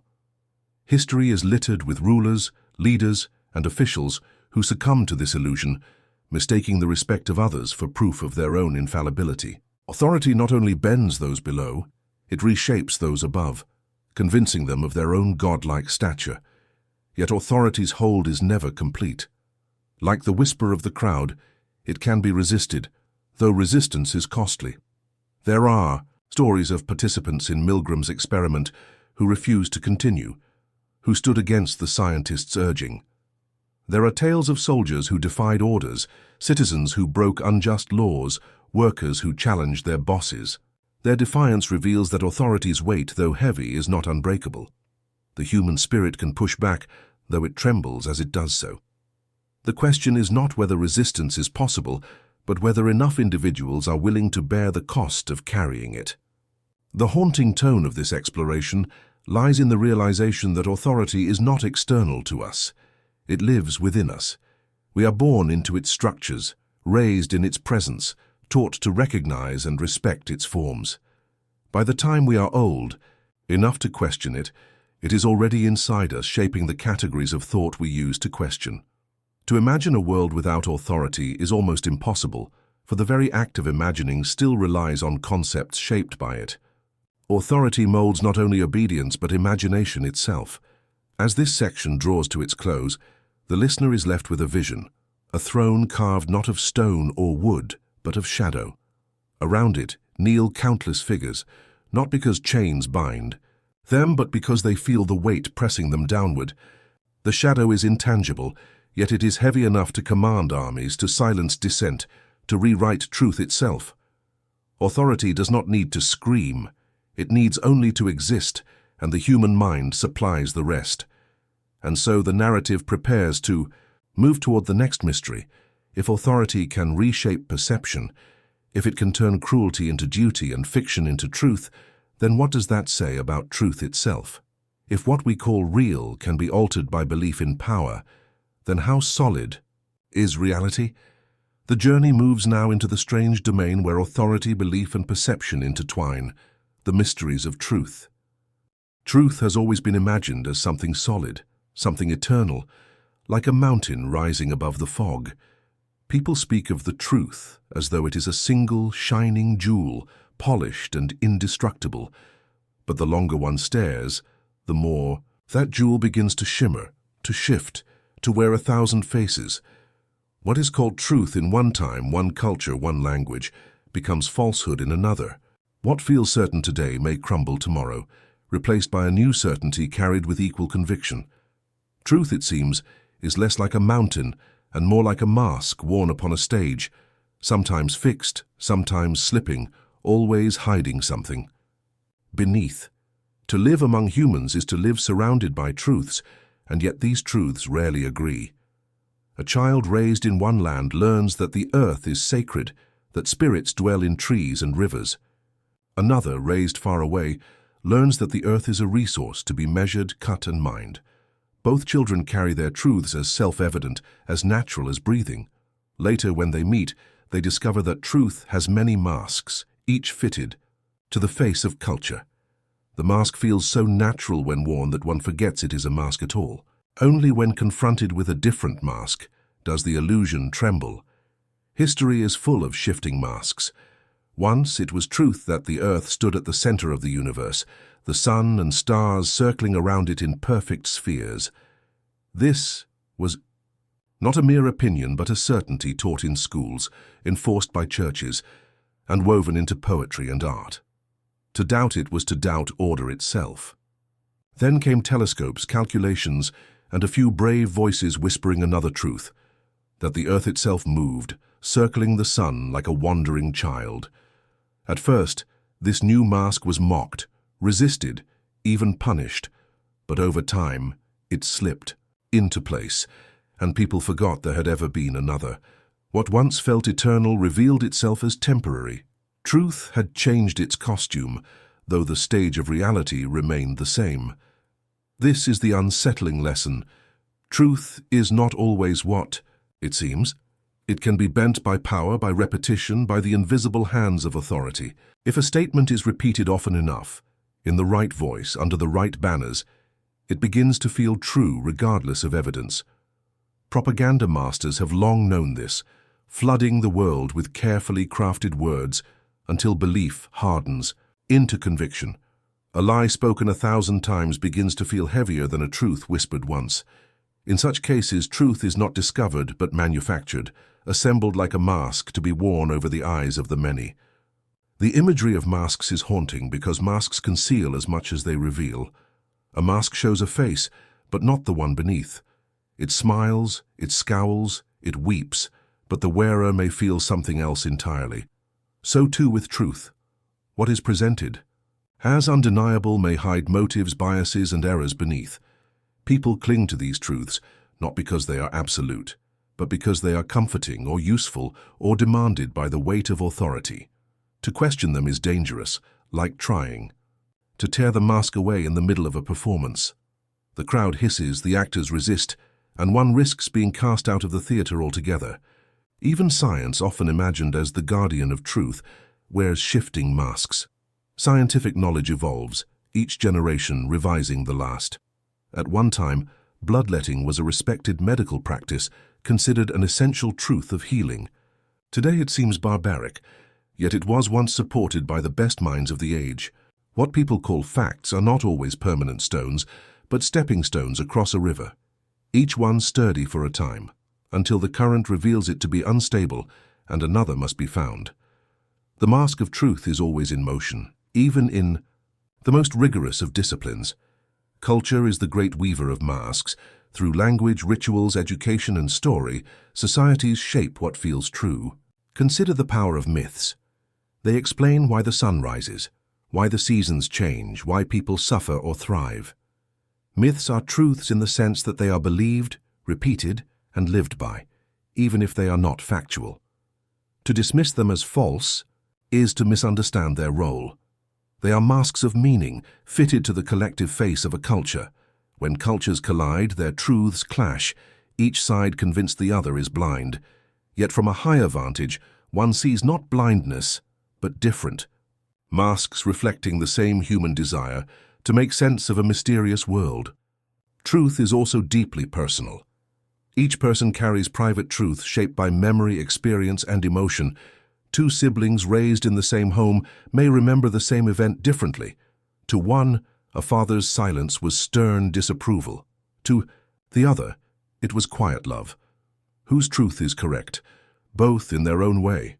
Memory itself is a mask, reconstructed with each recall, reshaped by present feelings. People cling to their versions, not realizing that truth is always shifting in the mind, fluid as water wearing the shape of its container. And yet, despite all this shifting, people hunger for truth.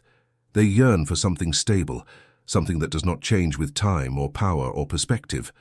This hunger drives philosophy, science, religion, art, all quests to pierce through the masks and glimpse the face beneath.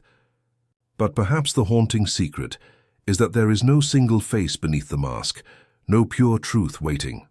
Perhaps the masks are all there is, layered endlessly, each one revealing and concealing at once. The human mind may not be built for truth, in its raw form, but for truths, plural, provisional, contextual. Repetition too plays its role in hardening masks. A phrase spoken again and again gains weight until it seems unquestionable. Advertisers rely on this, repeating slogans until they slip into the unconscious. Political leaders use it, hammering the same lines until citizens chant them as if they were self-evident. Even in personal life, one can repeat a story about oneself until it becomes truth. I am unlucky, I am strong, I am unworthy. These private mantras sculpt identity, truth masks pressed against the inner face of the mind. The danger of shifting truths is not only that people may be deceived, but that they may cling too tightly. When a mask is threatened, when a cherished truth begins to slip, fear arises. Whole societies lash out when their foundational truths are questioned, for it feels like the ground itself crumbling. This fear fuels censorship, persecution, and violence. Better, many think, to protect the mask than to risk facing the uncertainty beneath. The history of heresy and rebellion shows how dangerous it can be to declare, "This truth is not what it seems." Those who try are often burned, silenced, or forgotten, only for their truth to wear the mask of tomorrow. And yet, there is a strange beauty in this shifting. If truth were fixed, the story of humanity would be frozen. It is precisely because truths change that growth is possible. Cultures evolve, science advances, individuals mature. The shifting masks are not only deceptions, but also stages, each one necessary for the next. The mask of geocentrism gave way to the mask of heliocentrism, which in turn may give way to something stranger still. Each truth is provisional, but in the succession of masks, a deeper pattern emerges, the endless striving to see, to know, to understand. The narration turns haunting here, suggesting that perhaps truth is not something to be found, but something to be lived with. Like actors on a stage, people wear their masks, speak their lines, and believe their roles. The mask may not be eternal, but it is real enough for the moment, shaping choices, guiding lives. To recognize the mask as a mask is not to despair, but to become gentler, more curious, less certain in condemnation. One learns to ask, whose truth is this? What mask is being worn? What lies beneath and what lies beyond? From here, the script begins to drift toward another domain. If truth itself wears masks, shifting with power, culture, and repetition, then how do individuals decide what to believe? The answer lies not only in logic, but in something deeper, in the pull of emotion. For even when facts shift, even when truths contradict, what people cling to most fiercely is what feels true, what resonates in the heart. Thus, the path leads naturally onward, from the shifting masks of truth to the mysteries of emotion, where reason and feeling intertwine in ways even more haunting than the masks themselves. On the surface, human life often appears calm. A face may remain steady, a voice level, gestures controlled, words measured. To an outside observer, everything seems composed, ordered, rational. But beneath this stillness, there is often a storm, a restless current of emotions, shaping thoughts, steering decisions, and driving behavior, long before reason can claim authorship. The storm is rarely visible in its full force, but it is always present, moving silently beneath the calm waters of appearance. This is the paradox of human existence. The mind may believe itself to be guided by logic, yet time and again it is emotion that grips the wheel, steering the vessel where it will. Think of the countless moments in a day when choices are made. What to eat, whom to trust, when to speak, whether to act or hold back. These choices feel rational, as though weighed upon scales of reason. But if one lingers a moment longer, the truth emerges. It was hunger, desire, fear, or affection that nudged the scales long before the mind performed its calculations. Emotions move first, quick and subtle, while reason follows, crafting explanations after the fact. The story of rational choice is often a mask woven after the storm has already shifted the ship's course. Science has quietly confirmed what poetry and myth have long suggested. When people make decisions, emotional centers of the brain light up first, sparking action in fractions of a second. Only afterward does the rational mind stir, weaving a narrative to explain what has already been decided. This is why someone might reach for a fruit, not because it is healthier, but because its color evokes comfort, its scent recalls childhood, or its texture feels inviting. Logic arrives too late, like a narrator walking onto the stage after the play has already begun. The storm beneath stillness has spoken, and reason merely translates. Consider anger. It rises suddenly, hot and electric, flooding the body before words have time to form. The face tightens, the heart pounds, the muscles prepare for conflict. In that moment, decisions are made, voices are raised, fists clenched, bridges burned. Only later does reason attempt to tidy the scene, to offer justifications. I had to defend myself.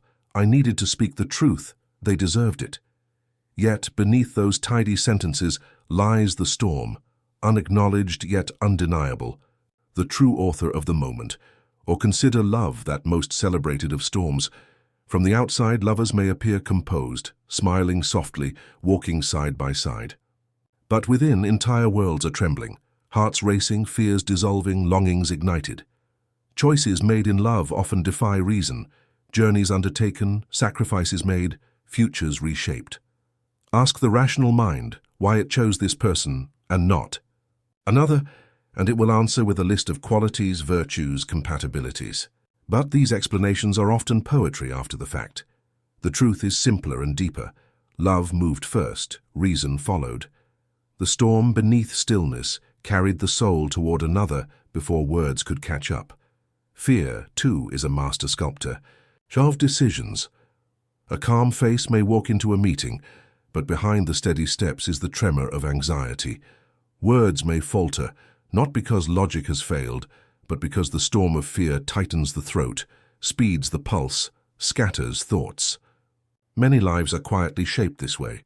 Careers not pursued, risks avoided, dreams deferred, because the storm of fear whispered no before reason could argue yes. Fear rarely shouts. It murmurs from the shadows, shaping paths unseen. Even joy, though gentler, has its own commanding sway. A person suffused with joy may take risks, forgive faults, create art, share generosity. The storm is warm rather than violent, yet it still moves beneath the surface, deciding actions before logic claims credit. Joy opens doors reason would have left closed, widens paths reason would have narrowed. The storm, whether turbulent or tender, always moves the heart first. It is tempting to imagine that control belongs to the rational mind, that reason can rise above the storm and command it. But the truth is more complex. Reason is not the captain of the ship, but the cartographer, drawing maps after the journey has already begun. The storm beneath stillness sets the course. Reason describes it, justifies it, and sometimes believes it chose it. To recognize this is unsettling. for it means that beneath the apparent calm of civilization lies a sea of feelings forever in motion, directing the tides of history as much as they do the tides of an individual life. History itself can be read as the record of storms. Wars are rarely fought for logic alone. They ignite because of fear, pride, anger, or desire for glory. Revolutions are carried not only by arguments, but by the storm of indignation rising in hearts. Movements of art and culture, too, often bloom from longing, sorrow, or joy, more than from careful calculation. The calm exteriors of treaties, laws, and institutions conceal the storms that birthed them. To study history is to study reason dressed in words, but beneath those words churn the forgotten tempests of emotion. In daily life, this truth reveals itself in subtler ways. A quiet dinner table, where family members exchange polite words, may appear calm. Yet beneath the surface, storms of resentment, love, envy, or pride may swirl. A workplace may hum with orderly productivity, while beneath the stillness lie waves of ambition, rivalry, admiration, or fear. Even a solitary walk in nature is shaped by storms within, memories stirring sorrow, beauty sparking joy, solitude summoning peace. Stillness is rarely empty. It is the surface of a deep and restless ocean. The meditative tone reveals a strange comfort here. If emotion moves first, then perhaps the storm is not an enemy but a guide. Feelings are not intruders disrupting reason, but currents of life itself. To suppress them entirely is impossible. To deny them is dangerous. But to listen, to notice, to honor the storm while not being consumed by it, that is the art of living. Calmness, then, is not the absence of storms, but the awareness of them, the ability to stand in stillness while feeling the winds rush beneath. Philosophers have long wrestled with this storm. The Stoics sought to master it, to cultivate equanimity, by recognizing emotions as judgments that could be reframed. Buddhists taught the observation of feelings as passing clouds, impermanent and insubstantial. Romantic poets, by contrast, celebrated the storm, finding in emotion the truest guide to meaning. Across time the struggle has remained. Is the storm to be calmed or embraced? The answer perhaps is both. For every individual, the storm beneath stillness is unique. One person's life may be guided by fear, another's by longing, another's by joy. The storms may shift with seasons. Grief after loss, excitement at discovery, contentment in age. To live is to be moved by these shifting currents, often without awareness. Only in moments of reflection does one glimpse how much of life's path has been drawn not by careful reasoning, but by invisible waves of feeling. Consider how often people say, "I just had a feeling to trust someone, to avoid a path, to take a risk." Often those feelings prove wiser than reason. The storm beneath stillness contains a kind of ancient knowledge, woven from instincts and memories beyond conscious reach. It whispers truths the rational mind has not yet assembled. To ignore it entirely is folly. To be ruled by it blindly is peril. The art lies in balance, in listening to the storm, acknowledging its power, but guiding its force with the steady hand of awareness. And so, the narration slows, as though inviting the listener to pause. In this very moment, beneath whatever calm they present, what storms stir? Is there joy quietly expanding in the chest? Is there unease, a subtle tension beneath the breath? Is there longing, resentment, peace, or fear? To notice is to honor the truth. Stillness is never empty. The storm is always there, shaping the mind, guiding the heart, moving the hand. From here, the script prepares to turn again. For if emotion is the storm beneath stillness, then what follows when the storm meets the horizon of possibility? Out of emotion rises imagination, that mysterious faculty that takes the raw material of feeling and shapes it into visions, dreams, and worlds not yet real. Emotion may be the storm, but imagination is the sky into which it rises, vast and unbounded. And so, as the storm subsides into awareness, the narration drifts onward, into the realm where the heart's tempests take form as visions of what might be. The human mind is often described as a machine of thought, a device of reason, a network of memory and calculation. Yet beneath its surfaces of logic and language, there lies another engine, quieter and stranger. It does not run by the strict order of rules, nor does it march by the ticking of clocks. Instead, it drifts, bends, and reshapes itself in infinite patterns. This is the dreaming machine, the hidden engine of imagination, the silent workshop that never sleeps. Even when the body lies still, even when the world outside is forgotten, the dreaming machine continues its labor, spinning fragments of life into visions that seem at once familiar and impossible. To call it a machine is both true and misleading. Machines suggest gears, levers, predictable outputs, but the dreaming mind is not predictable. It shifts like smoke, like ink dissolving in water, like music composed in a moment and forgotten the next. Every night it produces worlds, and each morning most of them vanish, leaving only traces, an image, a mood, a word on the tongue. Yet these fleeting worlds shape more than we often realize. The dreaming machine is not simply a theater of illusion, it is a deep and vital force in the survival and creativity of humankind. Dreams are not merely random flickers, though they often appear chaotic. They gather fragments from the day, faces glimpsed on a street, words overheard, fears unspoken, desires denied, and weave them into strange narratives. A friend becomes a stranger. A house becomes a labyrinth. Time bends and folds. Landscapes dissolve and reform. Dreams are written in shifting ink, dissolving as quickly as they appear. Their messages are never direct, but they are never meaningless either. Within their riddles lie the echoes of memory, the patterns of thought, the whispers of possibility. For the earliest humans, dreams were more than private fictions. They were taken as messages from gods, ancestors, spirits, or the world itself. A hunter might dream of a herd of animals and wake believing that the vision foretold success. A tribe might follow the dream of its leader into migration, war, or peace. Whether or not the dream held truth did not matter. What mattered was the way it shaped action.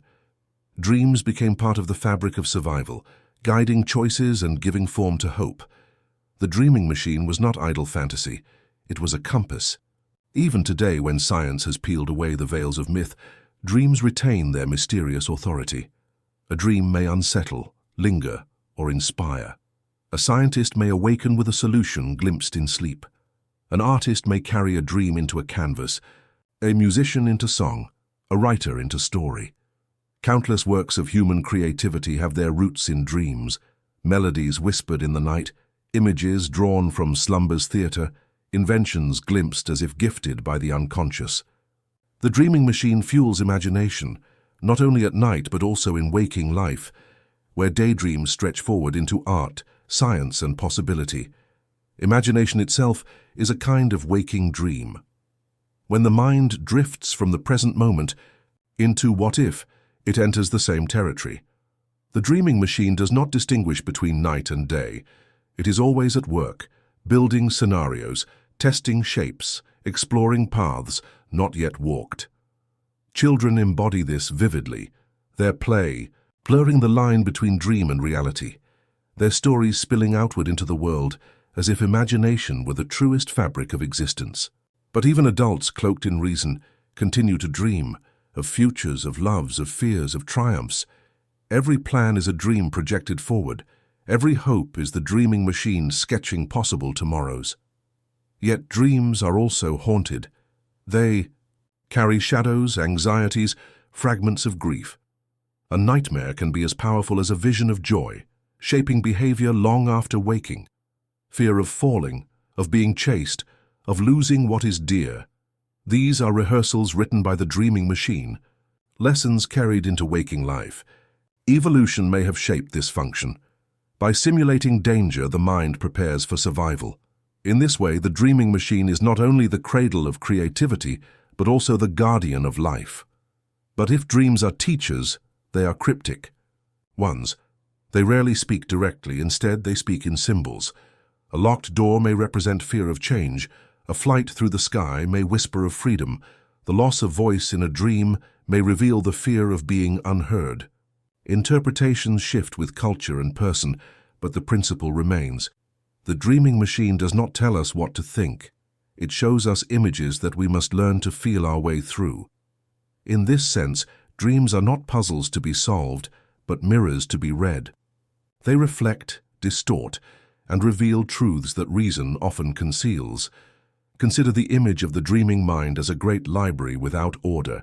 Every book is open, pages scattered, sentences torn and mixed together. From these fragments, new stories emerge. A child's laughter might be bound with the memory of a long-vanished place. The voice of a stranger may merge with the face of a friend. The smell of rain may become the backdrop for a journey through impossible landscapes.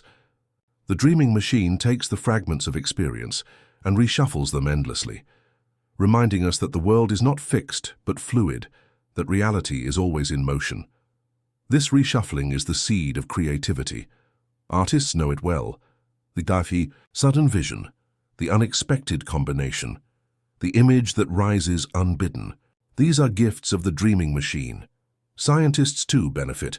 The leap of insight, the intuition before calculation, the flash of understanding that precedes proof.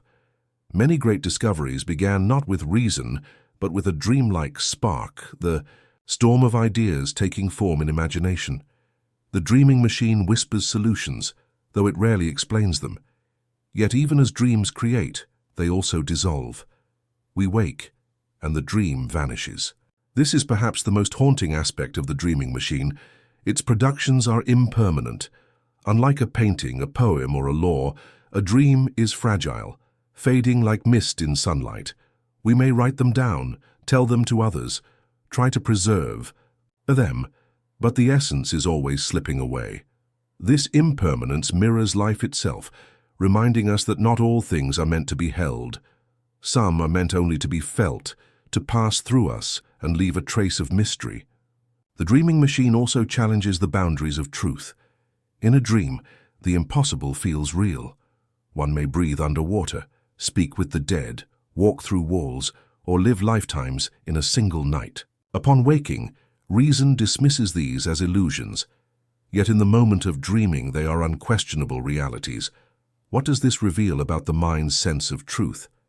If the dreaming machine can create worlds so convincing, then truth itself may not be as fixed as it seems.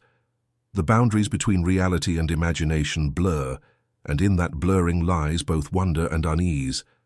Some traditions hold that waking life itself is another dream, longer and more consistent, but no less illusory.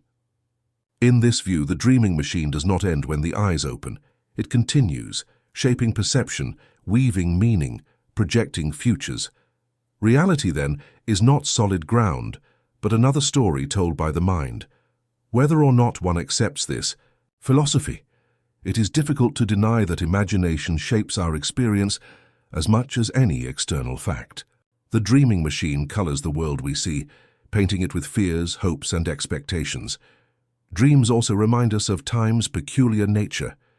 In a single night, one may dream of decades, entire lifetimes compressed into moments.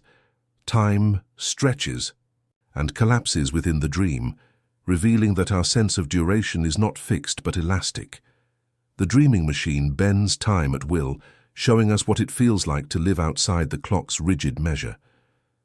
This prepares the way for deeper reflection, for the mystery of time itself, which awaits in the next unfolding chapter. And so, the dreaming machine hums on, hidden yet constant, shaping us in ways we seldom acknowledge. It is the artist within, the guardian, the prophet, the trickster. It gives us visions that frighten, visions that inspire, visions that vanish like smoke, yet leave behind embers of meaning. To listen to the dreaming machine is to listen to the deeper currents of the self, the layers of the mind that reason cannot fully reach. Its messages are written in shifting ink, but they are worth attending, for within them lies the raw material of creativity, of survival, of life itself. Let us, then, imagine the dreaming machine not as a device of cold mechanics, but as a lantern carried through the dark corridors of being. It casts shadows and lights, illuminates fragments, reveals paths unseen. Sometimes it misleads, sometimes it clarifies, but always it moves, always it works. It is the quiet engine that never rests, the silent workshop behind the eyes.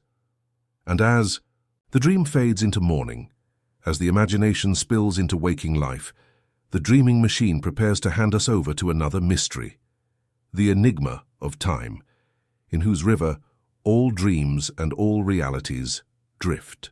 Time is often imagined as the most rigid of companions.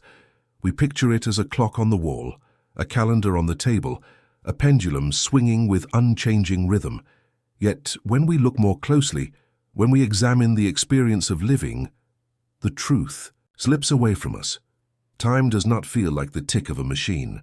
It stretches and collapses. It dissolves into moments that seem eternal, or hours that vanish like mist. The human mind does not live inside the strict cages of minutes and hours. It lives inside the flowing, melting, shifting sense of time. A child sitting in a classroom may feel that an hour lasts forever, each minute dragging itself forward like a heavy stone. That same child, running freely in play, may find the afternoon gone in what feels like a blink. The clock on the wall did not change its pace. The sun did not alter its arc across the sky. What changed was perception, the way the mind measures the river of experience. Time, it seems, is not a fixed ruler. It is a canvas painted by focus, by emotion, by memory. The surreal image of the melting clock captures this perfectly. Imagine a clock not with rigid hands and numbers, but with edges softened, dripping downward like wax under heat. Hours pool into one another, no longer distinct. The future seeps into the present leaks into the past. This is the way time feels in memory and imagination, in joy and grief, in boredom and longing. Our lived experience of time is not a ticking machine, but a fluid shape, constantly shifting, constantly melting. Consider how grief reshapes time. In sorrow, moments feel heavy, stretched beyond measure. Each second is felt, endured, carried. Yet when joy arrives, time accelerates. Laughter, music, love, these condense hours into moments. We emerge from joy surprised at how much of the day has vanished. 2 hours of waiting may feel like eternity. 2 hours in the arms of a loved one feel like a breath. The difference lies not in the clock, but in the mind. Memory, too, plays tricks. A single day may be remembered as vast if it was filled with novelty. Travel to a new city, meeting new people, seeing unfamiliar sights. Another day spent repeating ordinary routines collapses into a blur. Years of sameness compress into little memory, while a single extraordinary week may feel like a lifetime when recalled. In this way, memory edits time, stretching some days into chapters and reducing others into footnotes. The clock may record all days equally, but the mind chooses which to preserve and which to let dissolve. Dreams push this further. In dreams, time abandons all rules. A lifetime can be lived in a night. Entire stories unfold, complete with beginnings and endings, all compressed into minutes of real sleep. When we wake, we are left astonished at how the mind created so much within so little. The dreaming machine reveals that time, in its deepest sense, is not an external law but an inner construction. Culture adds another layer. Not all people mark time in the same way. Some traditions see time as a straight line, stretching from past to future. Others see it as a circle, endlessly repeating in cycles of birth, death, and renewal. Some cultures divide the day into hours and minutes. Others mark time by events, the rising of the sun, the call to prayer, the turning of seasons. Time, then, is not only subjective in feeling, it is also shaped by the stories we tell about it. The melting clock looks different depending on where and how one lives. Technology, too, changes our experience of time. In the age of instant communication, waiting feels unbearable. What once took weeks, a letter carried across oceans, now takes seconds. Our sense of patience has shrunk. Our sense of urgency has grown. Yet at the same time, hours can vanish into screens unnoticed, leaving us wondering where the day has gone. The modern melting clock drips faster, accelerated by constant distraction, its hands dissolving into endless scrolling. But even as time feels subjective, it also binds us. The body ages no matter how quickly or slowly the years seem to pass. The seasons turn no matter how we perceive them. This is the paradox. Time is both absolute and relative. The universe measures it with stars and physics, with entropy and decay, while the mind measures it with moments, emotions, and memory. Between these two measures lies the human experience, caught between cosmic clocks and melting ones. The Sage.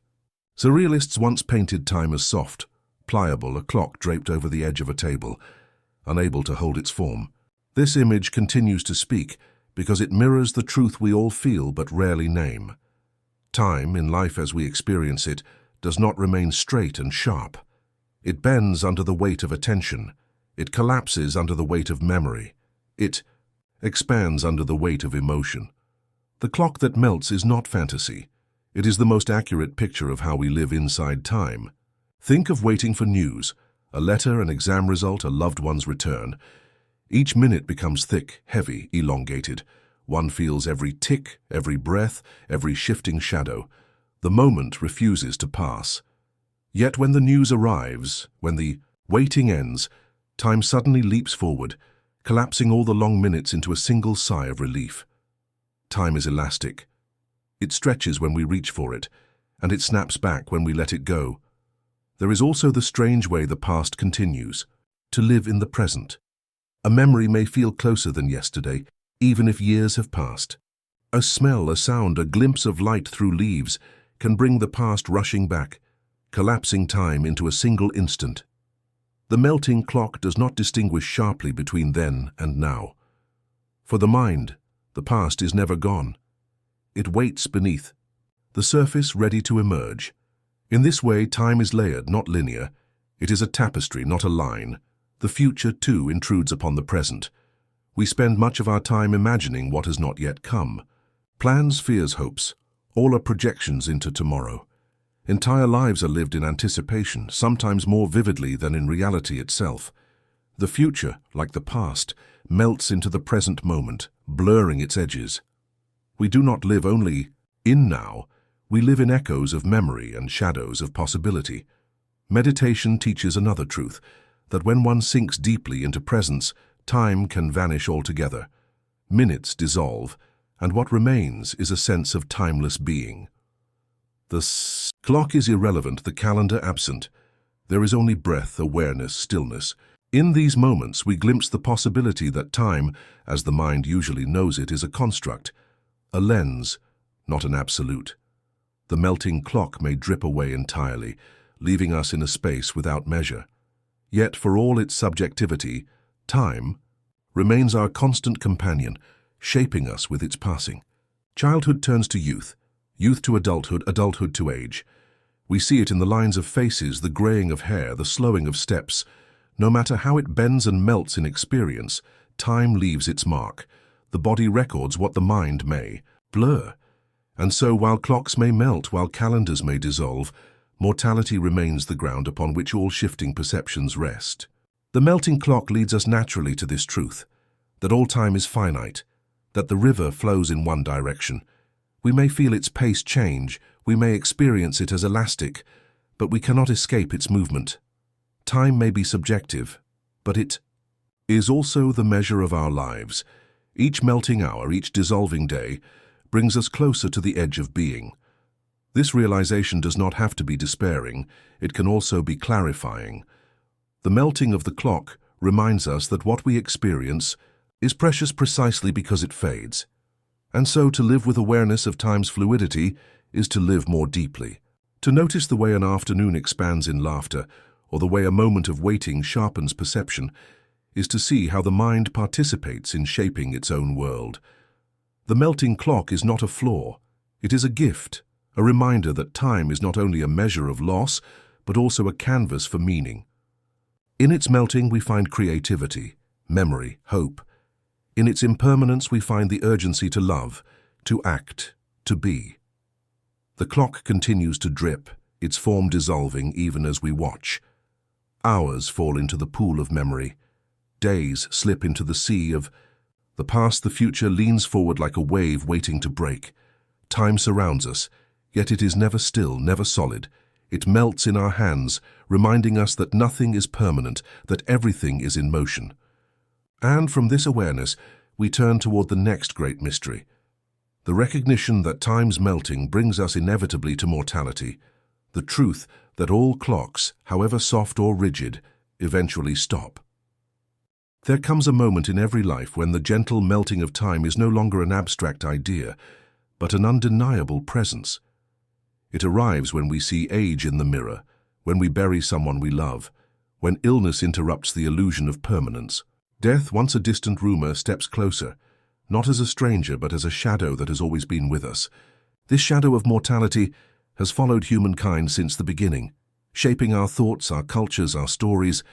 It is not simply an end, but a constant companion, silently shaping the very way we live. To confront death with quiet reverence is to admit that it gives contour to life. Without the awareness of mortality, would we recognize the value of a single day? Would we feel urgency in love, in creation, in ambition?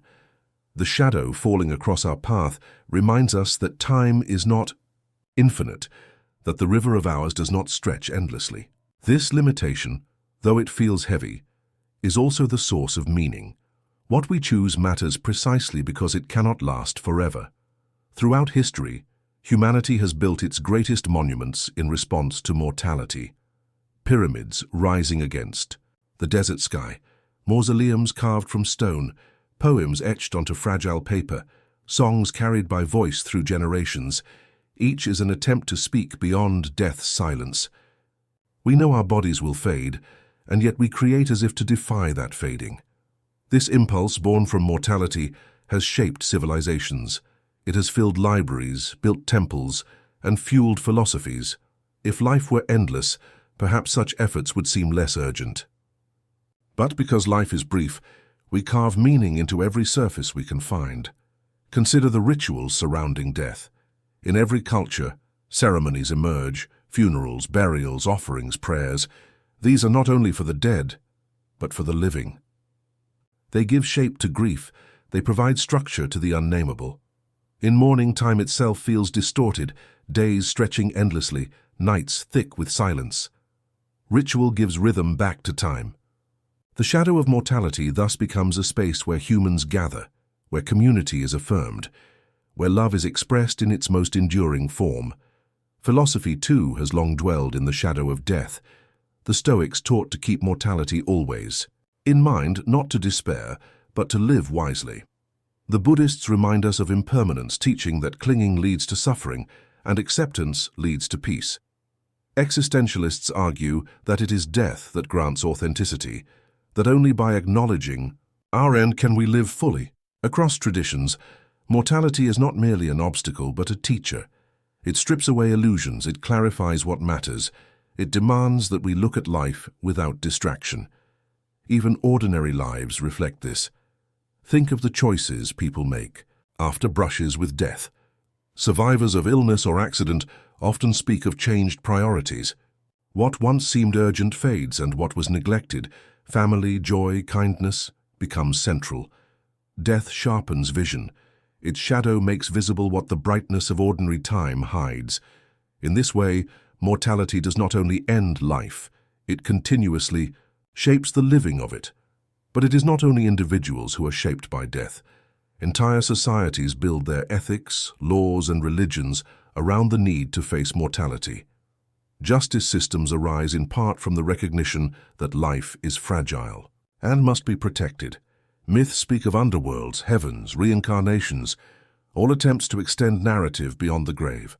From ancient ancestors painting skulls in caves to modern hospitals filled with machines that fight to preserve breath, humanity has always looked at the shadow and responded with imagination, with hope, with resistance.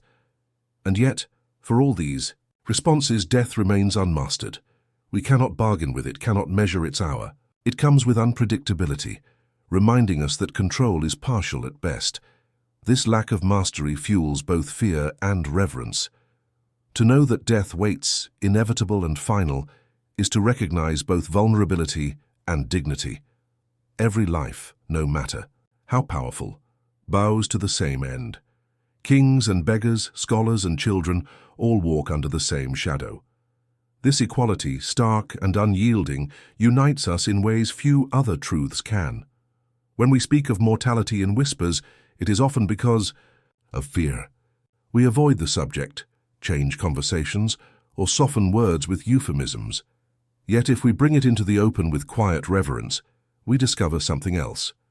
Mortality is not only an ending, but also a mirror.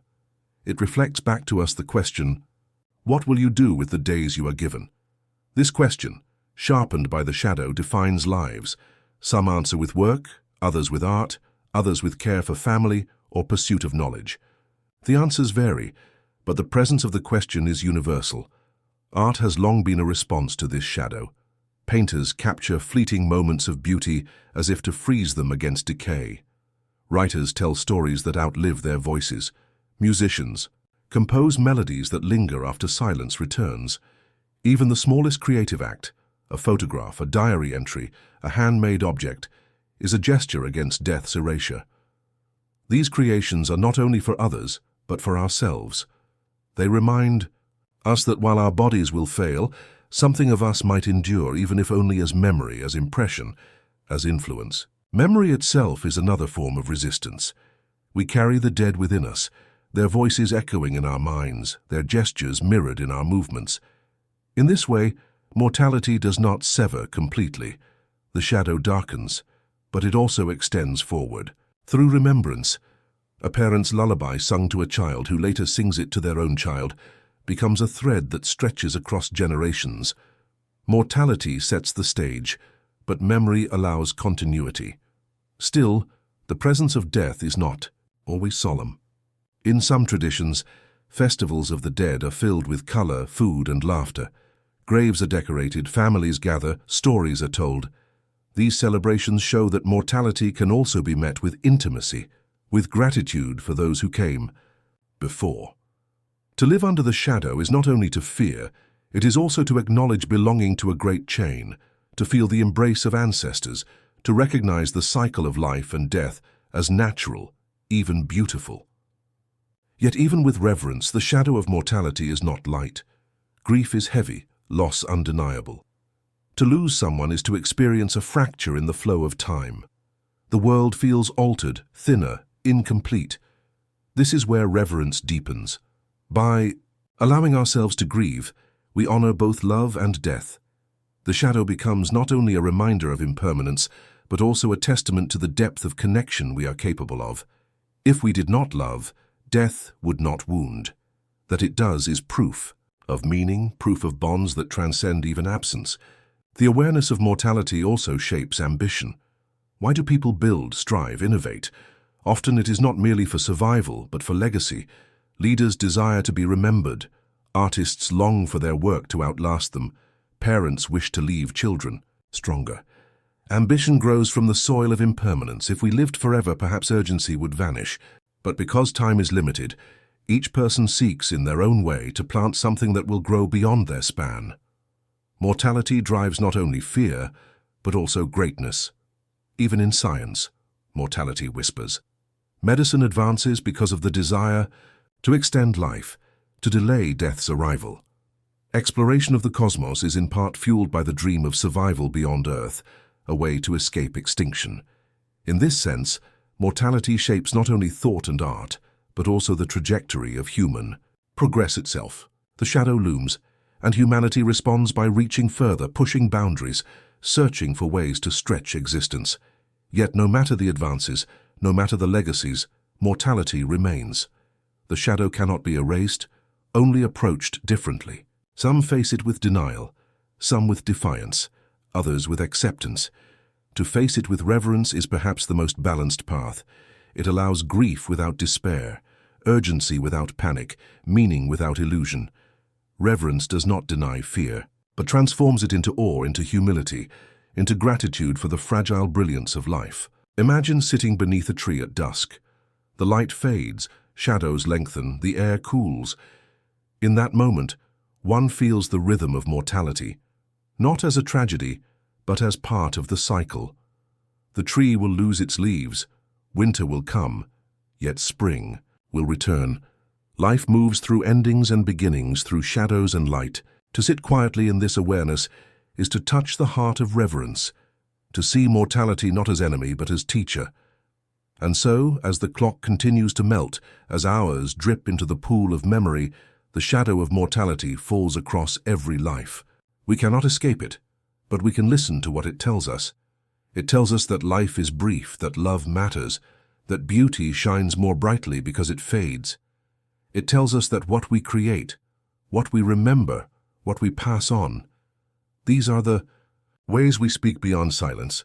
Mortality shapes meaning, and meaning in turn gives us strength to face mortality. Thus the narration turns naturally toward the question of meaning itself. If death is the shadow, then meaning is the light it reveals. To dwell in the shadow is not to be lost, it is to see clearly. It is to recognize that the end is not only an absence but also the very condition that gives presence its weight. Mortality shapes the mind, the heart, the culture, and through this shaping we arrive at the central mystery, how meaning emerges in the space between life and death. Life, when stripped to its essence, is a collection of moments, sensations, and experiences that would, without guidance, float like scattered leaves on a windless day. The human mind, however, is never content with scattered fragments. It seeks order, connection, and coherence. It reaches instinctively toward narrative, weaving events, feelings, and memories into stories. These stories are not merely entertainment. They are the frameworks that allow existence to make sense. They are the architecture of meaning, built within the vast, quiet chambers of consciousness.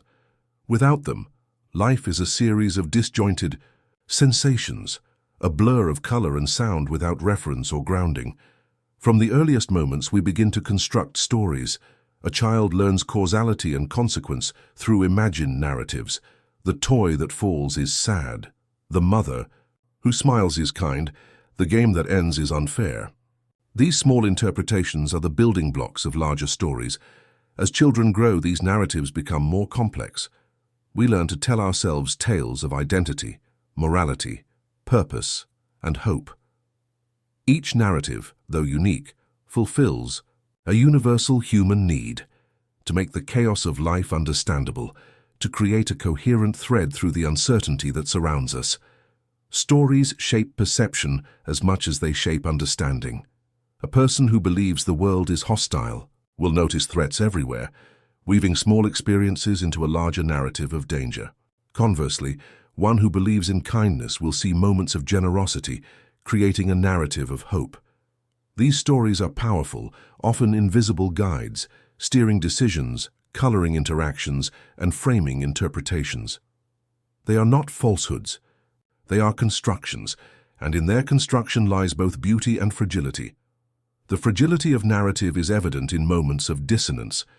When events contradict the story we tell ourselves, tension arises. A betrayal disrupts trust. A sudden loss challenges meaning. A dream unrealized shakes the foundation of identity. In these moments, the mind struggles to reconcile experience with narrative. Sometimes the story adjusts, incorporating new threads, rewriting its structure. Sometimes it resists, clinging to old patterns even when they no longer serve.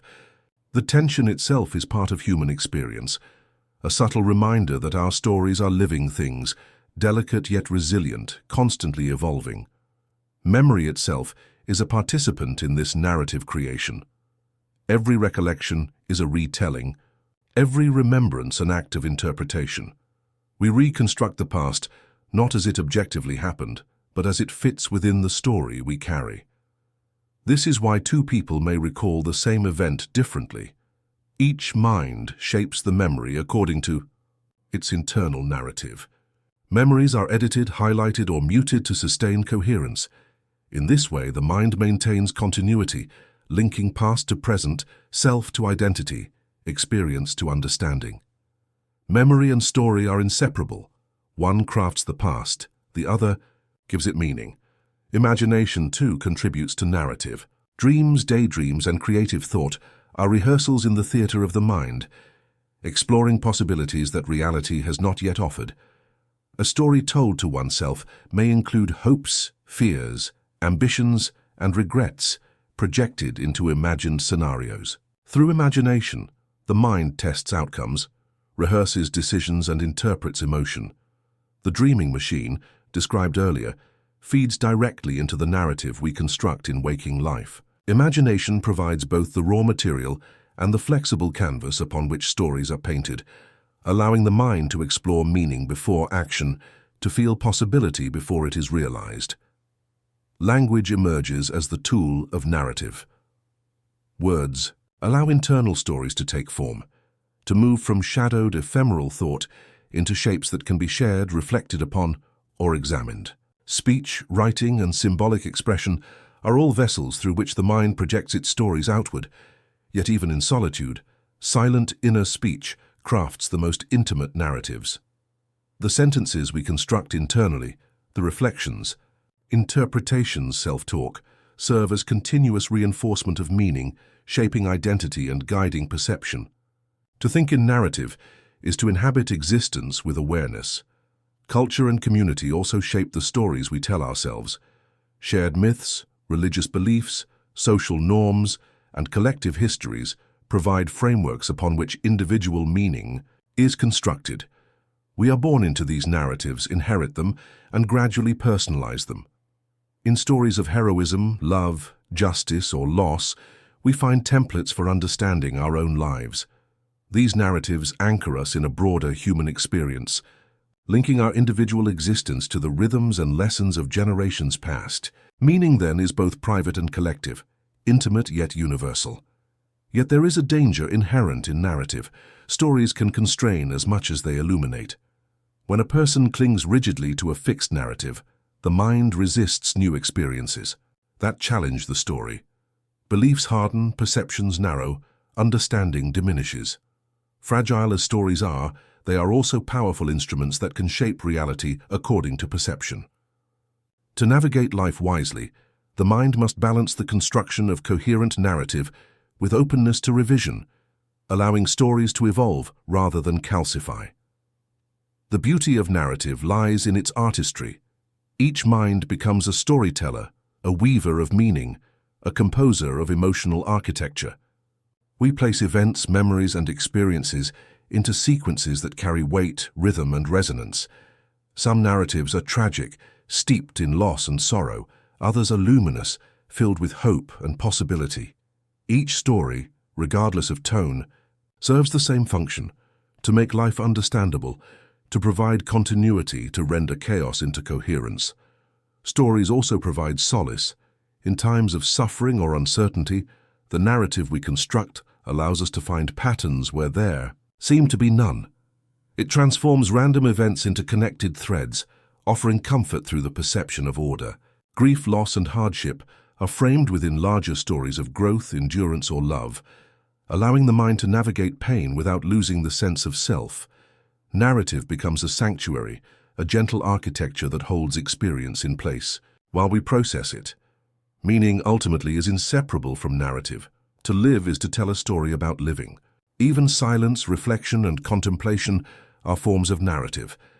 They are ongoing internal dialogues in which the mind seeks coherence and significance.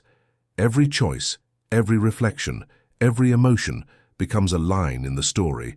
Life is not a collection of facts. It is a narrative constructed to make sense of the passage of time, the depths of emotion, the inevitability of change, and the presence of mortality. And yet this story is uniquely fragile. It is a glass thread, a river of ink on water. It can be reshaped, broken, rewritten, or lost entirely. Yet even its fragility is its power. It forces attention, it creates focus, it invites mindfulness. Each day, each experience, each reflection becomes an opportunity to adjust the narrative, to deepen meaning, to enrich the story. To live fully is to tend to this fragile thread, weaving it carefully, acknowledging its impermanence while embracing its beauty. As the narrative reaches toward its culmination, it becomes clear that the stories we tell ourselves are not mere illusions. They are the essence of being. They allow us to inhabit experience with depth, to navigate complexity, and to perceive significance in the ephemeral. Through them, memory, imagination, emotion, time, and mortality converge. Stories provide the mind with a lens through which chaos becomes coherent, fleeting moments gain resonance, and life, however brief, achieves profound weight. In this awareness, we can see the arc of the journey we have undertaken through the mind's hidden landscapes. From the silent architecture of thought, through mirrors of self, threads of memory and storms of emotion, we have witnessed imagination, time, mortality, and now, narrative meaning. Each section is a layer, each revelation a piece of the intricate web. The story we tell ourselves is not separate from this journey. It is the culmination of everything the mind has revealed to itself. As the mind sits with this understanding, it may feel both humility and awe. Humility for the fragile, transient nature of life and its stories, awe for the beauty, depth, and resilience of the human mind in crafting meaning. Narrative is both personal and universal. It is at once tender, intimate, and deeply shared. It is how we make sense of joy, how we endure sorrow, how we dream, how we remember, how we hope, and how we confront the shadow of mortality. And so, the mind, through its stories, arrives at the threshold of closure, poised to enter the final reflection. If section 14 has been about narrative and meaning, the final section will gather all threads together, blending memory, emotion, imagination, mortality, and story into a quiet, resonant meditation. A conclusion that whispers the mysteries of the mind while leaving room for wonder, reflection, and serenity. As the journey through the mind reaches its final chapter, it returns naturally to reflection.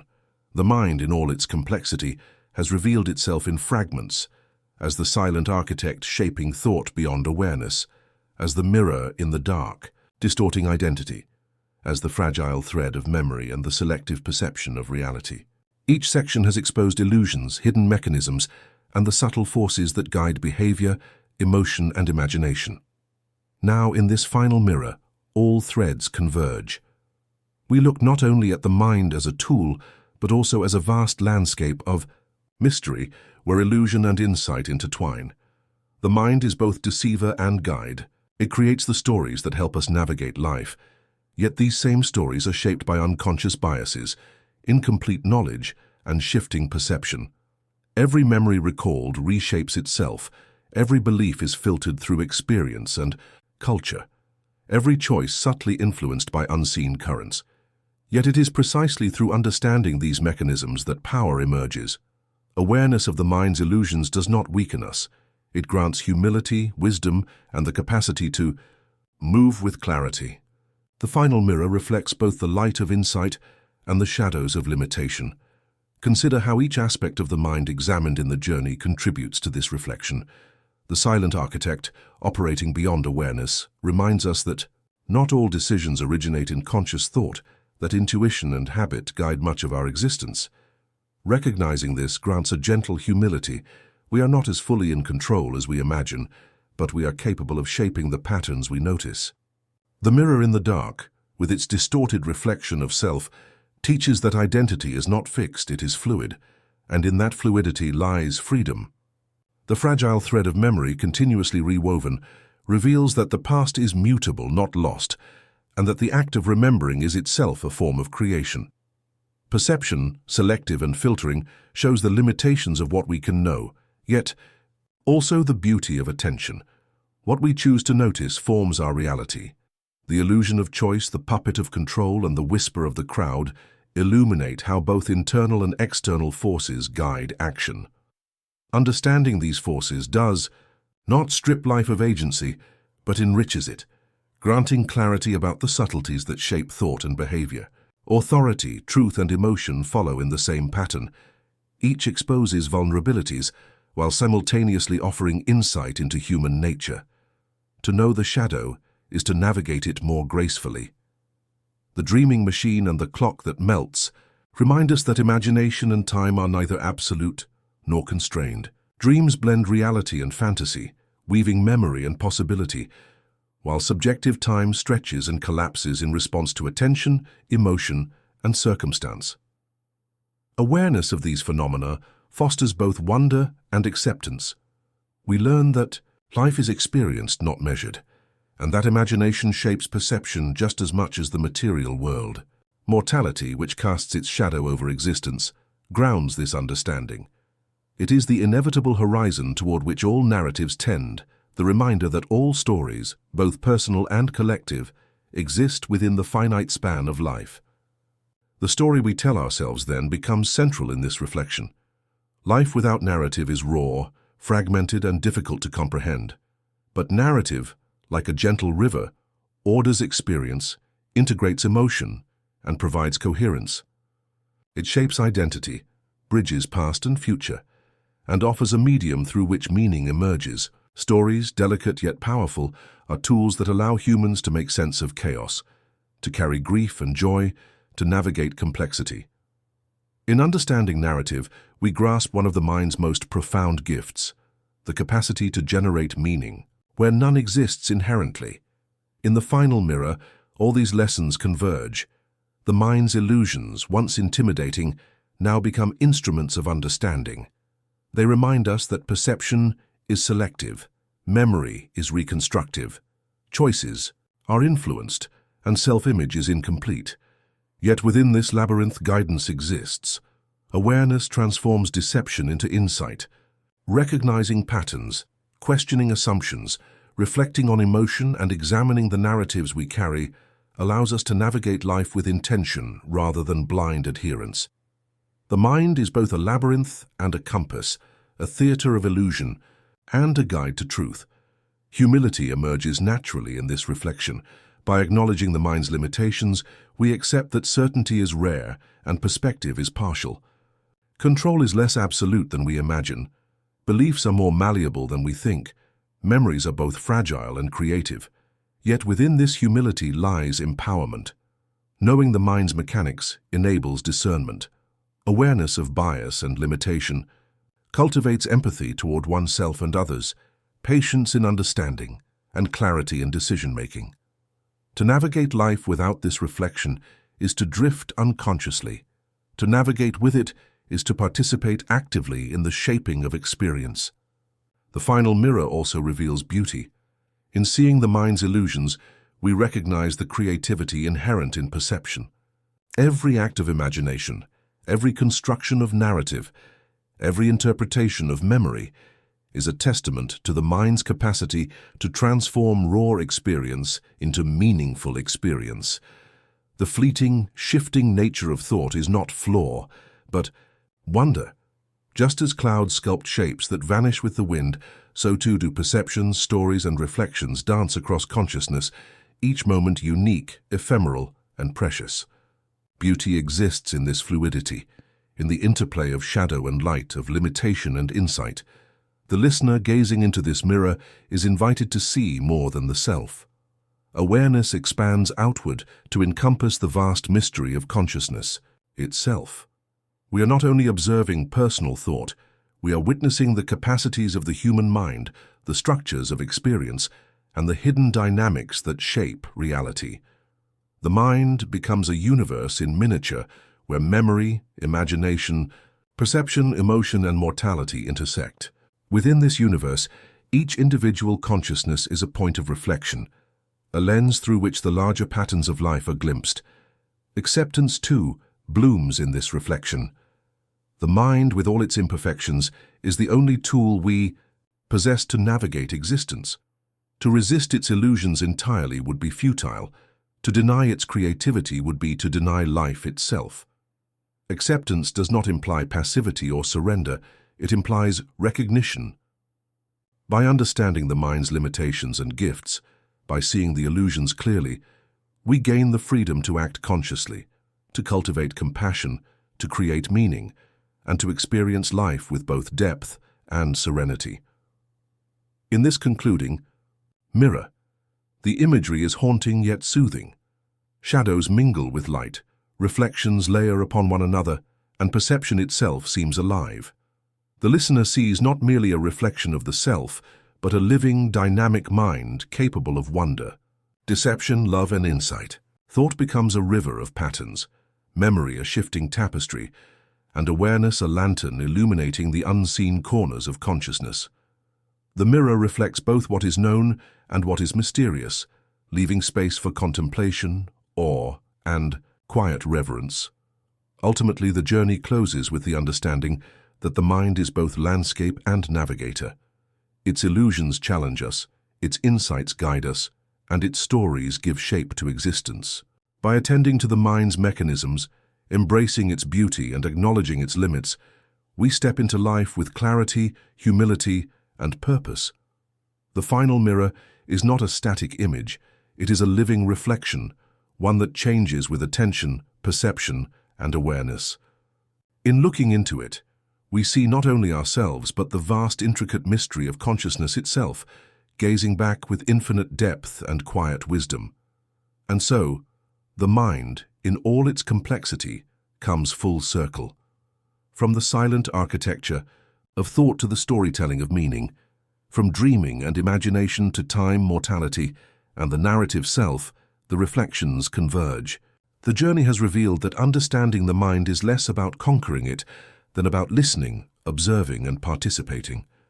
The final mirror shows us that even when the mind deceives, it is also the very instrument through which truth, beauty, and significance can be discerned. In its illusions lies power. In its patterns lies insight. In its mysteries lies the invitation to live with awareness, empathy, and reverence. As the narration fades, the listener is left with a sense of quiet completion. Shadows linger, but they are no longer ominous. They are part of the landscape, part of the mind's richness. Light lingers, subtle and gentle, illuminating the paths uncovered throughout the journey. The mind's final reflection is not a conclusion in the sense of an ending, but a resting place, a place to sit in contemplation, where insight and mystery coexist. The journey ends not with answers alone, but with the invitation to continue observing, wondering, and reflecting, forever gazing into the eternal mirror of consciousness. As our journey through the hidden landscapes of the mind comes to its quiet close, a sense of reflection settles over the listener. The human mind is not a fixed entity, a predictable machine, or a simple container of thoughts. It is a living, shifting, and intricate process, ever-flowing, ever-changing, and ceaselessly weaving together memory, perception, imagination, and narrative. From the silent architecture of thought to the distorted mirrors of identity, from the fragile threads of memory to the storms of emotion and the soft whispers of dreams, we have traced a path that reveals both the mind's astonishing creativity and its subtle deceptions. Each section, each revelation, has guided us deeper into understanding that what we perceive as reality, as self, and as control is in fact filtered, reconstructed, and often shadowed by processes that operate quietly, beyond awareness. In acknowledging this, the mind appears simultaneously as a deceiver and a guide. It conceals truths beneath layers of perception, bias, and habit, yet it also constructs the very narratives that allow life to make sense. Illusions, far from rendering existence false, are essential. They give shape to experience, texture to emotion, and coherence to the chaos of sensation. The stories we tell ourselves, the memories we reconstruct, the perceptions we select, and the emotions we feel are all threads woven into the tapestry of consciousness. Understanding this duality, seeing the mind as both architect and trickster, grants an extraordinary kind of freedom. It is freedom tempered by humility, a recognition that control is partial, yet awareness can illuminate the pathways within. Memory, once thought a faithful recording of events, has shown itself to be malleable, creative, and fragile. Each recollection reshapes the past, blending truth with interpretation, fact with imagination. To witness this is not to despair over unreliability, but to marvel at the mind's capacity for narrative and meaning. Similarly, perception filters vast streams of sensory information, highlighting some details while ignoring others, constructing a coherent reality from fragments. Identity, shaped by both internal reflection and external influence, is fluid rather than fixed. Even emotion, the silent driver of behavior, reveals the depth and subtlety of internal experience. By tracing these patterns, we see that the mind's illusions are not errors, but essential elements of human existence, tools that, when understood, can be navigated with awareness. The recognition of mortality, woven throughout the journey, deepens this conclusion. Life's finitude gives weight to every choice, every story, and every moment of attention. Awareness of death is not intended to provoke fear, but reverence. For the fragility, beauty, and impermanence of experience, mortality casts a shadow, But within that shadow emerges clarity. What we choose to love, to create, and to remember gains meaning precisely because time is limited. The mind, fully aware of its own impermanence, constructs narratives and meanings that allow us to inhabit life fully, to feel deeply, and to act intentionally. This awareness transforms mortality from a source of despair into a teacher of value. Perspective and presence. Narrative, the story we tell ourselves, emerges as the central vehicle of meaning. Life without narrative is disjointed and chaotic. With it, events, emotions, and experiences coalesce into a coherent arc. Our inner stories shape our choices, guide our perceptions, and give depth to our memories. Yet they remain delicate, continuously rewritten as we grow, experience, and reflect. And the mind's stories are fragile and powerful simultaneously. They allow us to interpret reality, navigate uncertainty, and create meaning where none exists inherently. By attending to narrative consciously, we gain the ability to recognize patterns, adjust perspectives, and respond to life with both awareness and creativity.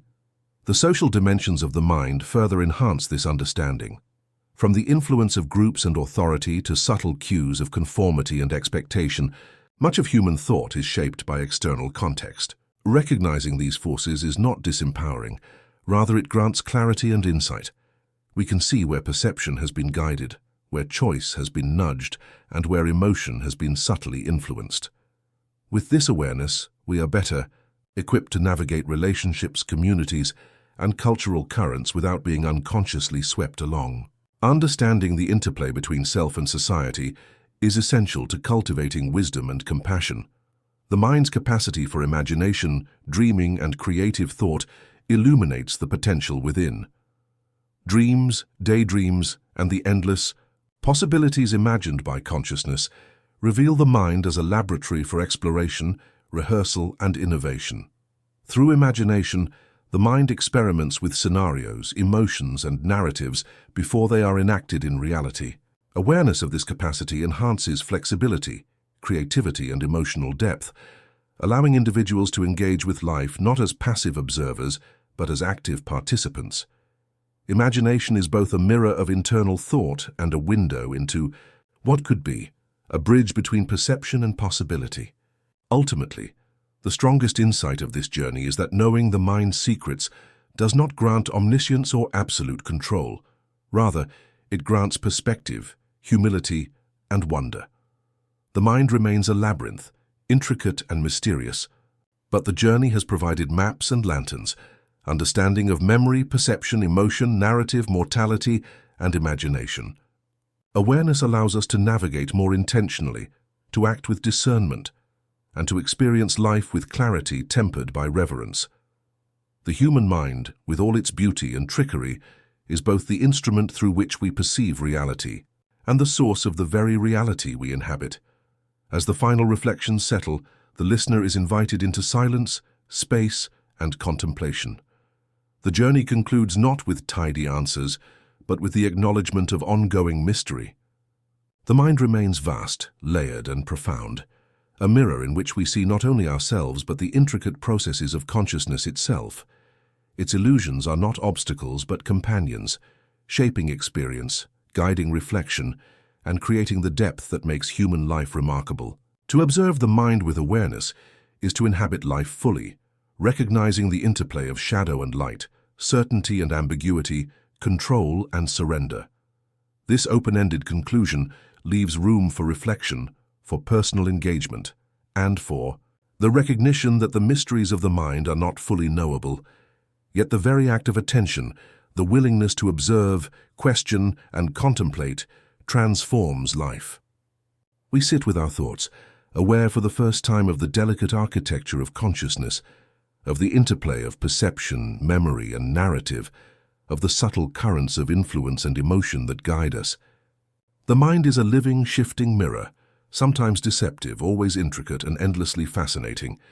In the end, the strongest lesson is simple yet profound. Life is human because the mind is human, full of wonder, illusion, and possibility. To embrace this reality is to live with humility, curiosity, and reverence. The mind's illusions do not make life false. They make life rich, layered, and meaningful. Awareness of its patterns grants clarity. Acceptance of its mysteries brings peace. Engagement with its creativity provides joy. The conclusion fades not into resolution alone, but into reflective silence, leaving the audience with the quiet invitation to sit with the mind's mysteries, to observe, to wonder, and to inhabit consciousness with full presence.